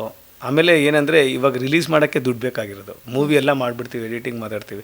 ಕೆಲವೊಬ್ರು ಮಾತಾಡ್ಕೋತಾರೆ, ಹಿಂದ್ಗಡೆ ಮೂವಿ ಮಾಡಿಬಿಟ್ರು ಅವ್ರು ಬಿಡ್ನಿಲ್ಲ ಕಣೋ ಹಂಗೆ ಹಿಂಗೆ ಅಂತೆಲ್ಲ ಹಿಂದ್ಗಡೆ ನಮ್ಮನ್ನ ಕೀಳು ಮಾಡಿ. ನಾವು ಯಾವುದಕ್ಕೂ ತಲೆ ಕೆಡ್ಸ್ಕೊಬಾರ್ದು. ಯಾಕೆಂದರೆ ಅವ್ರು ಅಲ್ಲಿ ಮಾಡೋದಕ್ಕೆ ಅವ್ರು ಅಲ್ಲೇ ಇದ್ದಾರೆ, ನಾವು ಇಲ್ಲಿ ಇರೋದಕ್ಕೆ ನಾವು ಇಲ್ಲೇ ಇರ್ತೀವಿ. ನಾವು ಏನು ವರ್ಕ್ ಮಾಡ್ತಾ ಇದೀವಿ ಅಂತ ನಮಗೆ ಗೊತ್ತಿರುತ್ತೆ, ಅವ್ರೇನು ಕೆಲಸ ಮಾಡ್ತಾ ಇದ್ದಾರೆ ಅಂತ ಅವ್ರಿಗೆ ಗೊತ್ತಿರುತ್ತೆ. ತೆಗ್ಲೋರು ಯಾವತ್ತು ಇರಬೇಕು, ಇದ್ರನ್ನೇ ನಾವೆಲ್ಲ ಬೆಳಿತೀವಿ ಸ್ವಲ್ಪ ಚೆನ್ನಾಗಿ. ಆಡ್ಕೊಂಡು ನಗ್ಲಿ, ತೊಂದರೆ ಇಲ್ಲ. ನಮ್ಗೆ ಎಷ್ಟೋ ಜನ ಮೊದಲಿಂದನೂ ನಮ್ಮ ತಂದೆ ಇಲ್ಲದ ಕಾಲದನೂ ಅವ್ರು ಆಡ್ಕೊಂಡು ನಕ್ಕಿದ್ದಾರೆ. ನಗ್ಬೋದು, ತೊಂದರೆ ಇಲ್ಲ. ಅವ್ರಿಗೆ ನಗೋ ಸ್ವಾತಂತ್ರ್ಯ ಇದೆ, ನಗ್ಬೋದು. ಆದರೆ ಅವರೇ ಒಂದು ದಿನ ಅವ್ರಿಗೆ ಗೊತ್ತಾಗುತ್ತೆ ರಘು ಏನು ಮಾಡ್ಕೊಂಬಂದಿದ್ದಾರೆ ಕಷ್ಟಪಟ್ಟು ಅಂತ. ನೋಡಿ, ಆ್ಯಕ್ಚುಲಿ ಆ ಮೂವಿ ಮಾಡಿದ್ದು ಎಲ್ಲರೂ ಮೂವಿ ಮಾಡಿರೋ ಎಲ್ಲ ದುಡ್ಡು ಹಾಕಿದ್ರು ಪಾಪ, ಎಲ್ಲ ಮಾಡಿದ್ದಾರೆ. ಥಿಯೇಟ್ರಿಗೋಸ್ಕರ ಕಾಯ್ತಾ ಇದ್ದೀವಿ. ಅದು ಸ್ವಲ್ಪ ಏನೋ ಗ್ರಾಫಿಕ್ಸ್ ವರ್ಕ್ ಇತ್ತು, ಇನ್ನು ರಿಯಾಲಿಟಿ ತೆಗ್ದಿದ್ದೀವಿ. ಯಾವುದು ಗ್ರಾಫಿಕ್ಸ್ ಬೇಡ, ಹಳೇದಂಗಿತ್ತಪ್ಪ ಅದನ್ನೇ ಮಾಡೋಣ ಅಂತೇಳಿ ತೆಗ್ದಿದ್ದೀವಿ. ಅದಾದಮೇಲೆ ಇವಾಗ ಒಂದು ಮಾದೇಶ್ವರ ಸಾಂಗು, ಆ್ಯಕ್ಚುಲಿ ಆ ಮೂವಿಗೆ ಎಲ್ಲ ಸಾಂಗು ನಾನೇ ಬರ್ದಿರೋದು, ಮ್ಯೂಸಿಕ್ಕು ನಾನೇ. Next okay. ಈಗ ಮಾದೇಶ್ವರ ಸಾಂಗು ಅದನ್ನೇ ನಾನೇ ಬರ್ದಿದ್ದೀನಿ. ಒಳ್ಳೆ ಸಾಂಗ್ ಅದು ಇದುವರೆಗೂ ಮಾದೇಶ್ವರಂದು ಕುರುಡಂದು ಯಾರೂ ಮಾಡಿಲ್ಲ. ಒಬ್ಬ ಕುರುಡ ದೇವ್ರನ್ನ ಹೆಂಗ್ ಬೇಡ್ಬೋದು, ಏನ್ ಕಷ್ಟ ಇರುತ್ತೆ ಅವನಿಗೆ ನೋಡೋಕ್ಕಾಗದೆ ಅನ್ನೋ ಕಾನ್ಸೆಪ್ಟ್ ಇಟ್ಕೊಂಡು ಬರ್ದಿದ್ದೀನಿ. ರೆಡಿ ಇದೆ ಸಾಂಗು. ನೆಕ್ಸ್ಟ್ ಮಂತೆಲ್ಲ ಮಾಡಿದ್ರೆ ನೆಕ್ಸ್ಟ್ ಮಂತ್ ಬಿಟ್ಬಿಡ್ತೀವಿ ಸಾಂಗ್ ರಿಲೀಸ್ ಮಾಡೋಕ್ಕೇನು. ಯಾಕೆಂದರೆ ನಾವು ಇಲ್ಲಿ ಇರ್ತೀವಿ, ಇನ್ನೊಂದು ಬಿಟ್ಟರೆ ಔಟ್ ಆಫ್ ಕಂಟ್ರಿಗೆ ಹೋಗ್ತಾ ಇರ್ತೀವಿ, ಆ ಥರ ಎಲ್ಲ ಇರುತ್ತೆ. ಓಕೆ. ಸೊ ಸಿನಿಮಾ ತೆಗಿಬೇಕು ಅನ್ನೋ ಒಂದು ಆಲೋಚನೆ, ಅದ್ರ ಜೊತೆಗೆ ನಿಮಗೆ ಸಾಕಷ್ಟು ಅಂತ ಅಂದರೆ ನಾನು ನಿಮ್ಮ ಮನೆಗೆ ಎಂಟ್ರಿ ಆಗ್ತಿದ್ದಂಗೆ ನೋಡ್ಬೋದು, ಪ್ರಶಸ್ತಿಗಳ ಸುರಿಮಳೆ ಇದೆ. ಮೊದಲಿಗೆ ಸಿಕ್ಕಂಥ ಪ್ರಶಸ್ತಿ ಯಾವುದು ನಿಮಗೆ? ಅದೇ ನಾನು ಭಾರತ್ ವಿಕಾಸ್ ಪರಿಷತ್ತಲ್ಲಿ ಹೋಗಿದ್ದಾಗ ಸಿಕ್ತು. ಅದಾದಮೇಲೆ ಸಣ್ಣದು ಯಾವುದೋ ಬಂದಿತ್ತು. ಅದಾದಮೇಲೆ ನನಗೆ ಕರ್ನಾಟಕ ರಾಜ್ಯ ಅಂದರೆ ಜಿಲ್ಲಾ ರಾಜ್ಯೋತ್ಸವ ಪ್ರಶಸ್ತಿ ಕೊಟ್ಟರು. ಅದಾದಮೇಲೆ ಇಲ್ಲಿ ನೋಡ್ತಾ ಇದ್ದಾರೆ ಆ ಪ್ರಶಸ್ತಿಗಳು ಎಲ್ಲರೂ ಕೊಟ್ಟು ನಮಗೆ ಜಾಸ್ತಿ ಜವಾಬ್ದಾರಿ ಮಾಡ್ತಾ ಇದ್ದಾರೆ. ಅದು ಹುಷಾರಾಗಿ ಜವಾಬ್ದಾರಿಯಾಗಿ ಈಗ ನಿಮಗೆ ಅಧ್ಯಕ್ಷರ ಪಟ್ಟ ಕೂಡ ಸಿಕ್ಕಿದೆ. ಸೊ ಎಲ್ಲ ಕಲಾವಿದರನ್ನ ನೇತೃತ್ವನ ನೀವು ಹೊರತಾ ಇದ್ದೀರಾ. ಮೈಸೂರು, ಕೊಡಗು, ನಮ್ಮ ಚಾಮರಾಜನಗರ ಈ ಕಂಪ್ಲೀಟ್ ಅಧ್ಯಕ್ಷರಾಗಿದ್ದೀರಾ. ಹೇಗೆ ಅನ್ನಿಸ್ತಾ ಇದೆ? ನನಗೆ ಸಹಾಯ ಮಾಡೋದಂದ್ರೆ ತುಂಬ ಇಷ್ಟ. ನನಗಿಲ್ದಿರೋ ಸಹಾಯ ಮಾಡ್ತೀನಿ. ಅವ್ರಿಗೆ ಯಾರು ಏನು ತಿಳ್ಕೊಂಡ್ರೂ ಗೊತ್ತಿಲ್ಲ. ಆದರೆ ನಾವು ಇದುವರೆಗೂ ಕಲಾವಿದರ ಹೆಸರು ಹೇಳ್ಕೊಂಡು ಯಾವತ್ತೂ ದುಡ್ಡು ತಿಂದಿಲ್ಲ. ನಮ್ಮ ಕೈಯಿಂದನೇ ಖರ್ಚು ಮಾಡಿದ್ದೀವಿ. ನಾವು ಅದು ಮಾತು ಬಂದಿದೆ, ಆದರೆ ನಾವು ಅದು ತಗೊಳ್ಳಲ್ಲ. ಅದು ದೇವ್ರಿಗೆ ಗೊತ್ತಿರ್ತಾನೆ ನಾವೇನು ಮಾಡಿರ್ತೀವಿ ಅಂತ. ನಮಗೆ ಸಿಗುತ್ತೆ ಅಷ್ಟೇ. ಚೆನ್ನಾಗಿ ಬೆಳಿಬೇಕು. ಇವಾಗಲೂ ಅಷ್ಟೇ. ಮೊನ್ನೆ ನಾವು ಇವರು ಸಚ್ಚಿದಾನಂದ ಆಶ್ರಮದಲ್ಲಿ ಒಂದು ವಿಲೇಜ್ ಮಕ್ಕಳಿಗೆ ಒಂದು ಸಂಗೀತ ಕಾರ್ಯಕ್ರಮ ಮಾಡಬೇಕು, ಒಂದು ಕಾಂಪಿಟೇಷನ್ ಮಾಡಬೇಕು ಅಂದಾಗ ಅವ್ರು ಹೇಳಿದ್ರು, ಕೋಟಿ ರಾಮದ್ದು ಯಾಗ ನಡೀತೆ, ಅವತ್ತು ದಿನ ನೀವು ಮಾಡಿ ನಾನು ಹುಡುಕ್ತಿದ್ದೆ, ಚೆನ್ನಾಗಿ ಸಿಕ್ಕಿದ್ದೀರಾ, ನಿಮಗೆ ರಾಮನೇ ಕಳಿಸಿದ್ದಾರೆ ಅಂತೇಳಿ ನನಗೆ ಪ್ರಾಜೆಕ್ಟ್ ಕೊಡಿ ಅಂತ ಕಳಿಸಿದ್ದಾರೆ. ಒಂದು ತಲೆಯಲ್ಲಿದೆ, ಆದರೆ ಸಹಾಯ ಮಾಡೋರು ಸಿಕ್ಕಬೇಕಲ್ವಾ. ಯಾವ ಥರದ ಪ್ರಾಬ್ಲಮ್ ಈಗ ಜಾಸ್ತಿ ಆಗಿದೆ ಅನ್ಸುತ್ತೆ? ಆ್ಯಕ್ಚುಲಿ ಕರೋನಾ ಟೈಮಲ್ಲಿ ನನಗೆ ಕಾಲು ಆಕ್ಸಿಡೆಂಟ್ ಆಗಿತ್ತು ಒಂದ್ಸರಿ. ಆ ಟೈಮಲ್ಲಿ ನಾನು ಮನೇಲಿ ಕೂತ್ಕೊಂಡೆ. US ಇಂದ ಹೇಳಿ ಒಂದು 5-6 ಲಕ್ಷ ದುಡ್ಡು ತರಿಸಿ ಎಲ್ಲರಿಗೂ ಸಹಾಯ ಮಾಡಿದೆ. ಅದಾದಮೇಲೆ ತೇಜಸ್ವಿ ಸೂರ್ಯ ಅವರು ಒಂದು ಕಾರ್ಯಕ್ರಮ ಮಾಡಿದ್ರು ಬೆಂಗಳೂರಲ್ಲಿ, ಸೋನು ನಿಗಮ್ ಎಲ್ಲ ಬಂದಾಡಿದ್ರು. ಅದು ನಮ್ಮ Karnataka artist association Praveen D Rao sir ಕಡೆಯಿಂದ. ನಾನು ಮೈಸೂರಿಂದ ನೋಡ್ಕೋತೀನಿ, ಮೈಸೂರು ಚಾಮರಾಜನಗರ ಕೊಡಗಿಂದ. ನನ್ನ ಕಡೆಯಿಂದ ಒಂದು 50 ಜನಕ್ಕೆ 10,000 ರೂಪಾಯಿ ಅಷ್ಟು ನನ್ನ ಕೈಲಿ ಎಷ್ಟಾಗುತ್ತೆ ಅಷ್ಟು ಮಾಡ್ತಿದ್ದೆ. ನೀವು ಬರೀ ಕರ್ನಾಟಕಕ್ಕೆ ಮಾತ್ರ ಸೀಮಿತ ಅಲ್ಲ, ಹೊರದೇಶಗಳಲ್ಲೂ ಹೋಗಿ ಸಾಕಷ್ಟು ಪರ್ಫಾರ್ಮೆನ್ಸ್ಗಳನ್ನ ಕೊಟ್ಟು ಬಂದಿದ್ದೀರಾ. ನೀವು ಮೊದಲು ಕೊಟ್ಟಂಥ ಪರ್ಫಾರ್ಮೆನ್ಸ್ ಯಾವ ದೇಶದಲ್ಲಿ, ಯಾವಾಗ ಹೋಗಿದ್ದು? ನಾನು ಪ್ರಥಮವಾಗಿ ರಮೇಶ್ ಚಂದ್ರ ಮತ್ತು ವಿ ಮನೋಹರ್ ಸರ್ ಜೊತೆ ಮಸ್ಕಟ್ಗೆ ಹೋಗಿದ್ದೆ, ದುಬೈ ಹತ್ರ. ಅದು ಫಸ್ಟ್ ಎಕ್ಸ್ಪೀರಿಯನ್ಸ್ ಆಯಿತು ನನಗೆ. ತುಂಬ ಚೆನ್ನಾಗಿತ್ತು ಪ್ರೋಗ್ರಾಮು. ಅದಾದಮೇಲೆ 2014 ಗೌರ್ಮೆಂಟಿಂದನೇ US ಕಳಿಸಿದ್ರು. ಒಳ್ಳೊಳ್ಳೆ ಆರ್ಟಿಸ್ಟ್ ಯಾರಿದ್ದಾರೆ ಅಂತೇಳಿ ಕಳಿಸಿದ್ರು. ಅದಾದಮೇಲೆ ಮತ್ತೆ ವಾಪಸ್ಸು ಮಸ್ಕಟ್ಟಿಗೆ ಬಂದೆ. ಅಲ್ಲಾದ್ಮೇಲೆ ಮತ್ತೆ ಆಮೇಲೆ ಒಂದು 6 ಇಯರ್ಸ್ ಕಂಟಿನ್ಯೂಸ್ US ಗೆ ಹೋಗ್ತಾ ಟ್ರಾವೆಲ್ ಮಾಡ್ತಾ ಇರ್ತೀನಿ. ಒಂದ್ಸರಿ ಒಂದು 60 ಡೇಸ್ ಹಂಗೆ ಇರ್ತೀನಿ ಅಲ್ಲೇ. ಎಲ್ಲರೂ ಚೆನ್ನಾಗಿ ಪರಿಚಯ ಇದ್ದಾರೆ, ತುಂಬ ಚೆನ್ನಾಗಿ ನೋಡ್ಕೊತಾರೆ. ಅಕ್ಕ ಫೆಸ್ಟಿವಲ್ ಅಂತ ತುಂಬ ಚೆನ್ನಾಗಿರುತ್ತೆ. ನಾವಿಕಾ ಅಂತ ಶುರುವಾಗಿದೆ, ಅದು ತುಂಬ ಚೆನ್ನಾಗಿರುತ್ತೆ. ಓಕೆ, ಮೊದಲಿಗೆ ಮಸ್ಕಟ್ಗೆ ಹೋದಾಗ ಹೇಗಿತ್ತು ಆ ಒಂದು ವಾತಾವರಣ? ಫಸ್ಟ್ ಟೈಮ್ ಹೊರದೇಶಕ್ಕೆ ಹೋಗ್ತಾ ಇರೋ ಒಂದು ಫೀಲಿಂಗು ಹೇಗಿತ್ತು? ನಾವು ಫ್ಲೈಟ್ ಹತ್ಬೇಕಾದ್ರೆ ನಮಸ್ಕಾರ ಮಾಡ್ಕೊಂಡು ಹತ್ತಿದ್ದು. ನಾವು ಫ್ಲೈಟ್ ಹತ್ತಿ ನಮಸ್ಕಾರ ಮಾಡಿ ಕಣ್ಣೀರು ಹಾಕೊಂಡು ಹೋಗಿದ್ವಿ. ಎಲ್ಲಿ ನಂಜನಗೂಡು ಶ್ರೀರಾಮ್ಪುರ, ಎಲ್ಲಿ ದುಬಾಯಿ, ಎಲ್ಲಿ ಅಮೇರಿಕಾ, ಅದೆಲ್ಲ ನಾವು ನೋಡ್ಬೇಕಾದ್ರೆ ಎಷ್ಟೋ ಜನ್ಮದ ಪುಣ್ಯ ಆಗಿರ್ಬೇಕು, ತಂದೆ ತಾಯಿ ಅವರ ಆಶೀರ್ವಾದ ಚೆನ್ನಾಗಿರ್ಬೇಕು. ಈಗ ನಾವು ಮಾಡ್ರೆ ಯಾವ್ದಾದ್ರು ಪುಣ್ಯ ಇದ್ರೆ ನಮ್ಮ ಮಕ್ಕಳಿಗಾಗುತ್ತೆ ಅಷ್ಟೇ ಅಂತೇಳಿ ನಿಜವಾಗೂ ನಮ್ಗೆ ಎಷ್ಟು ಖುಷಿ ಆಯಿತು ಅಂದರೆ. ಆಮೇಲೆ ಅಲ್ಲಿ ಹಂಗೆ ನೋಡ್ಕೊಂಡ್ರು. ನಾವು ಹೋದಾಗಲೆಲ್ಲ ದೇವ್ರು ಏನಂದರೆ ಒಳ್ಳೆ ಹೆಸರು ಬರಂಗೆ ಮಾಡ್ತಾಯಿದ್ದಾರೆ ಅಷ್ಟೇ, ಯಾವುದು ನಮಗೆ ಕೆಟ್ಟ ಹೆಸರು ಬರಂಗೆ ಮಾಡಿಲ್ಲ. ಅದು ಏನಕ್ಕೆ ಆ ಥರ ಆಗಿದೆ ಅಂದರೆ ನಾವು ದಿನ ಪ್ರಾಕ್ಟೀಸ್ ಮಾಡೋದ್ರಿಂದ. ಅಲ್ಲಿಗೆ ಹೋದಾಗ ಸಿಕ್ಕಂಥ ಒಂದು ಬೆಸ್ಟ್ ಕ್ರೆಡಿಟ್ ಅಂದರೆ ನಿಮಗೆ ಒಂದು ಆ ಮಾತುಗಳು ಇನ್ನೂ ನಾನು ಮರೆಯೋಕ್ಕಾಗಲ್ಲ ಕೃತಿಕಾ ಅನ್ನೋದಾದರೆ ಯಾವುದು? ಅಲ್ಲಿ ದುಬೈಲಿ ಇಲ್ಲಿ ಮೈಸೂರವರೇ ಸುಮಾರು ಜನ ಇದ್ದಾರೆ. ಅವರೆಷ್ಟೋ ಜನ ತಬ್ಲಿಸ್ಟ್ಗಳನ್ನ ನೋಡಿದರು. ಅದಾದಮೇಲೆ ನಾನು ನರಸಿಂಹ ನಾಯಕ್ ಸರ್ ಜೊತೆ ಹೋದಾಗ ನರಸಿಂಹ ಒಂದು ಸಾಂಗ್ ಆಡ್ತಾರೆ, ನರಸಿಂಹ ಸಾಂಗ್. ಅದರಲ್ಲಿ ಗುಡುಗು ಎಲ್ಲ ಬರುತ್ತೆ. ಅಲ್ಲಿ ತಬ್ಲಾ ಬರೀ ಕೀಬೋರ್ಡ್ ಇದ್ದಿದ್ದು, ಎಲ್ಲಿ ಬರ್ಸೋಕ್ಕಾಗತ್ತೆ? ನಾನು ತಬ್ಲಾದೆಲ್ಲ ಎಲ್ಲ ನುಡಿಸ್ನಲ್ಲ, ಅವರೆಲ್ಲ ಹೇಳಿದರು ಈ ಥರ ತಬ್ಲಿಸ್ಟು ನಾವು ನೋಡಿಲ್ಲ, ಅದರಲ್ಲೇ ನೀನು ನರಸಿಂಹನೇ ತೋರಿಸ್ಬಿಟ್ಟೆ ಮನೆಯೆಲ್ಲ, ನಮ್ಮ ಮನೆಗೆ ಬಂದ್ಬಿಟ್ಟು ಅಂತ. ಅವರು ಅದಾದ್ಮೇಲೆ ಟ್ರೀಟೇ ಸಿಕ್ಕಾಪಟ್ಟೆ ಬೇರೆ ಆಗುತ್ತೆ ನಮಗೆ. ಲೆವೆಲ್ ಎಲ್ಲೋದ್ರು ರಘು ಇವಾಗಲೂ ಮೆಸೇಜ್ ಮಾಡ್ತಾ ಇರ್ತಾರೆ ಎಲ್ಲ, ರಘು ನಿಮ್ದೆಲ್ಲ ನಾನು ನೋಡ್ತಾ ಇರ್ತೀನಿ, ಬನ್ನಿ ಯಾವಾಗ ಬರ್ತೀರಾ ಅಂತ ಹೇಳಿ ಕಾಯ್ತಾ ಇರ್ತಾರೆ ನಿಮ್ಮ ಒಂದು ಪರ್ಫಾರ್ಮೆನ್ಸ್ಗೆ. ಅರೆ ವಾ, ಇದೆಲ್ಲ ನೋಡಿದಾಗ ಈಗ ನಿಮಗೆ ಏನು ಅನ್ಸುತ್ತೆ? ನಾನು ಈ ಫೀಲ್ಡ್ ತೊಗೊಂಡಿದ್ದಕ್ಕೂ ಸಾರ್ಥಕತೆಯಪ್ಪ, ಅದರ ಓದಿದ್ದೇ ಏನೋ ಒಂದು, ಇಲ್ಲಿಗೆ ಬಂದು ನಿಂತೆ, ಆ ಮಾತಿಗೆ ಏನು ಹೇಳ್ತೀರಾ? ನಾನು ಇನ್ನೊಂದು ಸ್ವಲ್ಪ ಮುಂಚೆನೇ ಬರಬೇಕಾಯ್ತು ಫೀಲ್ಡ್ಗೆ, ಇನ್ನೊಂದು ಸ್ವಲ್ಪ ಚೆನ್ನಾಗಿ ಪ್ರಾಕ್ಟೀಸ್ ಮಾಡ್ಕೊಂಡು ಅಂತ. ಎಂಟ್ರಿ ಲೇಟ್ ಆಗೋಯ್ತು ತುಂಬ, ಆದರೆ ಇನ್ನೊಂದು ಸ್ವಲ್ಪ ಕಲ್ತ್ಕೊಂಡು ಬರ್ಬೋದಾಯ್ತು ಅಂತ ನನಗಿರೋದು. ನಮ್ಮ ತಾಯಿಗೆ ಹೇಳಿದರು ಒಂದ್ಸರಿ, ನೀವು ಸೈನ್ ಹಾಕ್ಕೊಡಿ, ಬಾಂಬೆಲಿ ಒಂದು ಗುರುಕುಲ ಇದೆ, ಅಲ್ಲಿ ನಿಮ್ಮ ಮಗನ್ನ ಚೆನ್ನಾಗಿ ಕಳಿಸ್ತಾರೆ ಅಂತೇಳಿ. ನಮ್ಮಮ್ಮ ಇಲ್ಲ ಬೇಡ, ಇರೋದು ಇಬ್ಬರು ಗಂಡು ಮಕ್ಕಳು ಬೇಡ ಅಂತ ಹೇಳಿದ್ರು. ಅದೊಂದ್ಸರಿ ಅನ್ಕೋತಿರ್ತೀನಿ, ನಮ್ಮಮ್ಮ ಒಂದ್ಸಲ ಸೈನ್ ಹಾಕ್ಬಿಟ್ಟಿದ್ರೆ ಅಲ್ಲ, ಇದು ಈಗಲೂ ಹೋಗಿದ್ವಿ, ಬಟ್ ಇನ್ನೊಂದು ಸ್ವಲ್ಪ ಸ್ವಲ್ಪ ಚೆನ್ನಾಗಿ ಕಲ್ತ್ಕೊಂಡು ಬರ್ಬೋದಾಯ್ತು ಅಂತ. ನೀವು ಸಾಕಷ್ಟು ಕಷ್ಟಗಳನ್ನ ನೋಡ್ಕೊಂಡ್ ಬಂದಿದ್ದೀರಿ. ಮೊದಲಿಗೆ ನೀವು ನಿಮಗೆ ಅಂತ ದುಡಿದಂಥ ಮೊದಲನೇ ಸಂಬಳ ಎಷ್ಟು? ಅದು ತಂದೆ ಕೊಟ್ಟಿದ್ದಿರಬಹುದು, ಆಶ್ರಮದಲ್ಲಿ ಕೊಟ್ಟಿದ್ದಿರಬಹುದು, ಕಾರ್ಯಕ್ರಮದಲ್ಲೇ ನುಡಿಸ್ತಿದ್ದಿರಬಹುದು. ಮೊದಲಿಗೆ ನಿಮಗೆ ಸಿಕ್ಕಂಥ ಒಂದಿರುತ್ತಲ್ಲ, ವಾವ್ ಫಸ್ಟ್ ಸ್ಯಾಲ್ರಿ ನಂದು ಅಂತ, ಎಷ್ಟು? ನಮ್ಮ ತಂದೆ ಅವರು ಒಂದು ಭಜನೆ ಕರೆದ್ರು, ನಾನು ತಪ್ಸ್ಕೊಬಿಡ್ತಿದ್ದೆ. ಓಕೆ, ಹೆಂಗಾರ ಮಾಡಿ ಎಳ್ಕೋಬೇಕು ಅಂದ್ಬಿಟ್ಟು ನಾನು ಬೇಗ ಬಂದ್ಬಿಟ್ಟೆ. ಮತ್ತೆ ಅವತ್ತು ಕರ್ಕೋಗ್ಬಿಟ್ರು, ಹೋಗಿ ನುಡಿಸ್ತಾ ಇದೆ ಒಂದು ಮನೇಲಿ. ಅವ್ರ ಮನೇಲಿ ಪಾಪ ಯಾರೋ ತಿರೋಗಿದ್ರು, ಅಲ್ಲೇ ಭಜನೆ ನುಡಿಸ್ತಿದ್ರು. ನುಡಿಸ್ತಿರ್ಬೇಕಾದ್ರೆ ಯಾರೋ ಬಂದು ಆ ಟೈಮಲ್ಲಿ 500 ರೂಪಾಯಿ ನೋಟ್ ಕೊಟ್ಟರು. ಓಕೆ, ನೀವು ಫಸ್ಟ್ ಟೈಮ್ ಅದೇ ದುಡ್ಡು ನೋಡಿರೋದು ನಾನು. ಆಮೇಲೆ ನಮ್ಮ ತಂದೆ ಹೇಳಿದ್ರು, ನೋಡು ಹೆಂಗಿರುತ್ತೆ ಇದು ಅಂತ. ಅವತ್ತೂ ಇಂಟ್ರೆಸ್ಟ್ ಬಂತು, ರಾತ್ರಿ ತಾನೇ ನೋಡೋಣ ಏನಾಗುತ್ತೆ. ನಮಗೆಲ್ಲ ನಾಟಕಕ್ಕೆ ಹೋಗಿ ಬಂದರೆ ಬೆಳಿಗ್ಗೆ ಯಾರು ಹೆಂಗೆ ಬದುಕಿರ್ತಾರೆ, ಏನು ಇರ್ತಾರೆ ಅಂತ ನಮ್ಗೇನೂ ಗೊತ್ತಿಲ್ಲ. ಮತ್ತು ಸಂಜೆನೇ ಎದ್ದು ಊಟ ಮಾಡಿ ಹೋಗ್ತಿದ್ದು. ಒಂದೇ ಟೈಮ್ ಮಲ್ಗೋದು, ಎಲ್ಲ ಬಂದು ಒಂದೇ ಟೈಮ್ ಊಟ ಮಾಡೋ ಬಂದು ಅಕ್ಕ ಎಷ್ಟೊತ್ತಿಗೆ ಬರ್ತಾರೋ, ಅಣ್ಣ ಎಷ್ಟೊತ್ತಿಗೆ ಯಾರು ಬರ್ತಾರೋ ಏನು ಗೊತ್ತಾಗ್ತಿರ್ಲಿಲ್ಲ. ಅದಾದಮೇಲೆ ಒಳ್ಳೆಯದು ಪೇಮೆಂಟ್ ಅಂತ ಹೇಳಿದ್ರೆ, ನಮ್ಮ ಅಕ್ಕ ಭರತನಾಟ್ಯಕ್ಕೆ ಒಂದು ನುಡ್ಸಕ್ಕೆ ಕರ್ಕೋಗಿದ್ರು ಅವರು ಅಷ್ಟೇ. ಇನ್ನೊಬ್ರು ಹರಿಕತೆ ನಾಗಪ್ಪ ಅಂತಿದ್ರು, ಅವ್ರ ಜೊತೆ ಹೋಗ್ತಿದ್ರು. ಅವ್ರು ರಾಜ್ಕುಮಾರ್ಗೆಲ್ಲ ಮದುವೆ ಮಾಡಿಸಿರೋರು. ಅವ್ರು ನಮ್ಮ ತಂದೆ ಜೊತೆ ಹೋದ್ರೆ ತಗೊಳ್ಳೋರಾಗು ಅಂತ 20 ರೂಪಾಯಿ ಕೊಡೋರು. ಅದು ತುಂಬ ಅದ್ರ ಲೆವೆಲೇ ಬೇರೆ ಎಲ್ಲ. ಕಲಾವಿದರಿಗೆ ಹೆಣ್ಣು ಕೊಡಕ್ಕೆ ಸ್ವಲ್ಪ ಕಷ್ಟ, ಹಿಂದು ಮುಂದೆ ನೋಡ್ತಾರೆ, ಕಲಾವಿದ್ರಿಗೆ ಕೊಡಲ್ಲ ಹೆಣ್ಣು ಅಂತ ಅಂತಾರೆ. ಆ ಮಾತು ನಿಮ್ಮ ಜೀವನದಲ್ಲಿ ಹೇಗೆ ಅನ್ನಿಸುತ್ತೆ? ಅಲ್ಲ, ಕಲಾವಿದರು ಕೊಡೋಕ್ಕಿಂತ ಕಲಾವಿದರೇ ನೋಡ್ಕೊಬಿಡೋದು ಒಳ್ಳೆಯದು. ಸೊ ಲವ್ ಮ್ಯಾರೇಜಾ ನಿಮ್ದು? Yes correct. ಓಕೆ, ಸೊ ಹೇಗೆ ನಿಮ್ಮ ಧರ್ಮಪತ್ನಿ ಪರಿಚಯ ಆಗಿದ್ದು? ಏನು ಮಾಡ್ತಿದ್ದಾರೆ, ಅವ್ರ ಹೆಸರು? ಈಗ ಅವರು